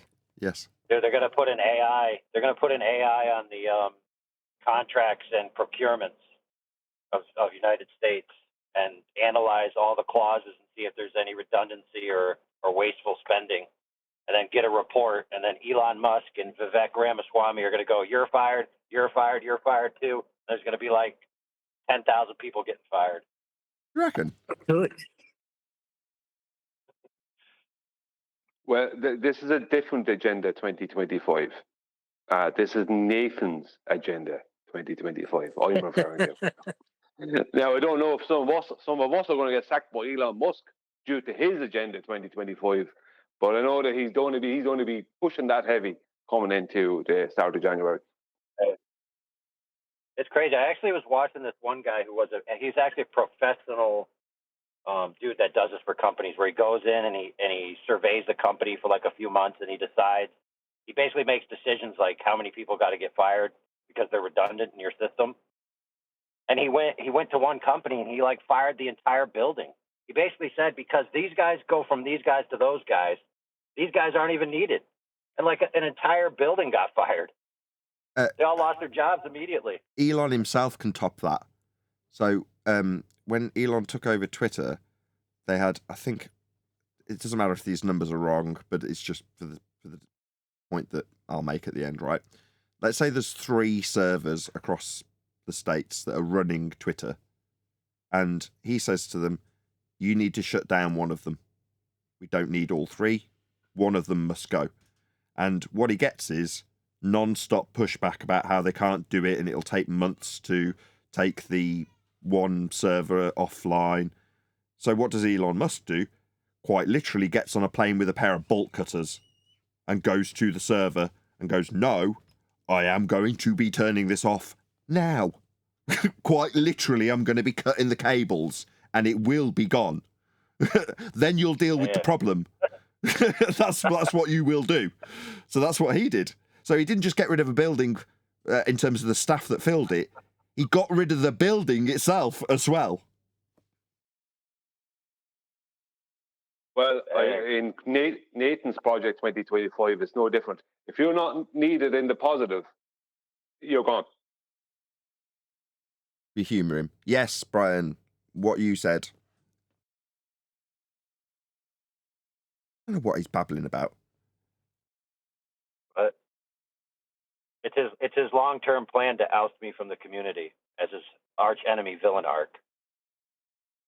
Oh, Brian's got a villain arc, has he? It's not my agenda. That's the best villain arc, dude. You manipulate other people to do your evil on your behalf, and that way you can sleep well at night. Maybe, but one thing is for certain, Nathan, that project or Agenda 2025, that's going to be pushed. Do you know, AI? Did you know that if everyone found out tomorrow that the Earth was flat, the trains would still exist.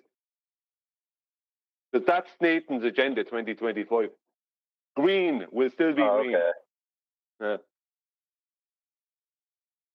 I don't know what he's talking about. Trains will still exist. Earth will still be flat. Trains were built upon a flat Earth. I mean, I don't know if that's the connection he's making, but fair enough. That is still true. Very little elevation change on the rails. Holy crap, Brian! Maybe you and Nathan should have a private conversation where you just tell him what you mean. That way, he doesn't have to lose sleep over trying to figure out what you're trying to say. Well, I'm just pointing out what he's saying as opposed to and what he's actually meaning. He tries to fluff it up with some nonsense, but that's not really literally what he's saying to people. His big push for 2025 is to tell people, listen, even if you find out tomorrow the Earth's flat, the trains will still exist. It's okay. That's his big push. All you'll hear in 25 from me is, buy my book, buy my book. My book's ace, buy my book. That's all you'll hear. I'll be like this guy. Well, in my book on page 27, I do actually mention this very thing.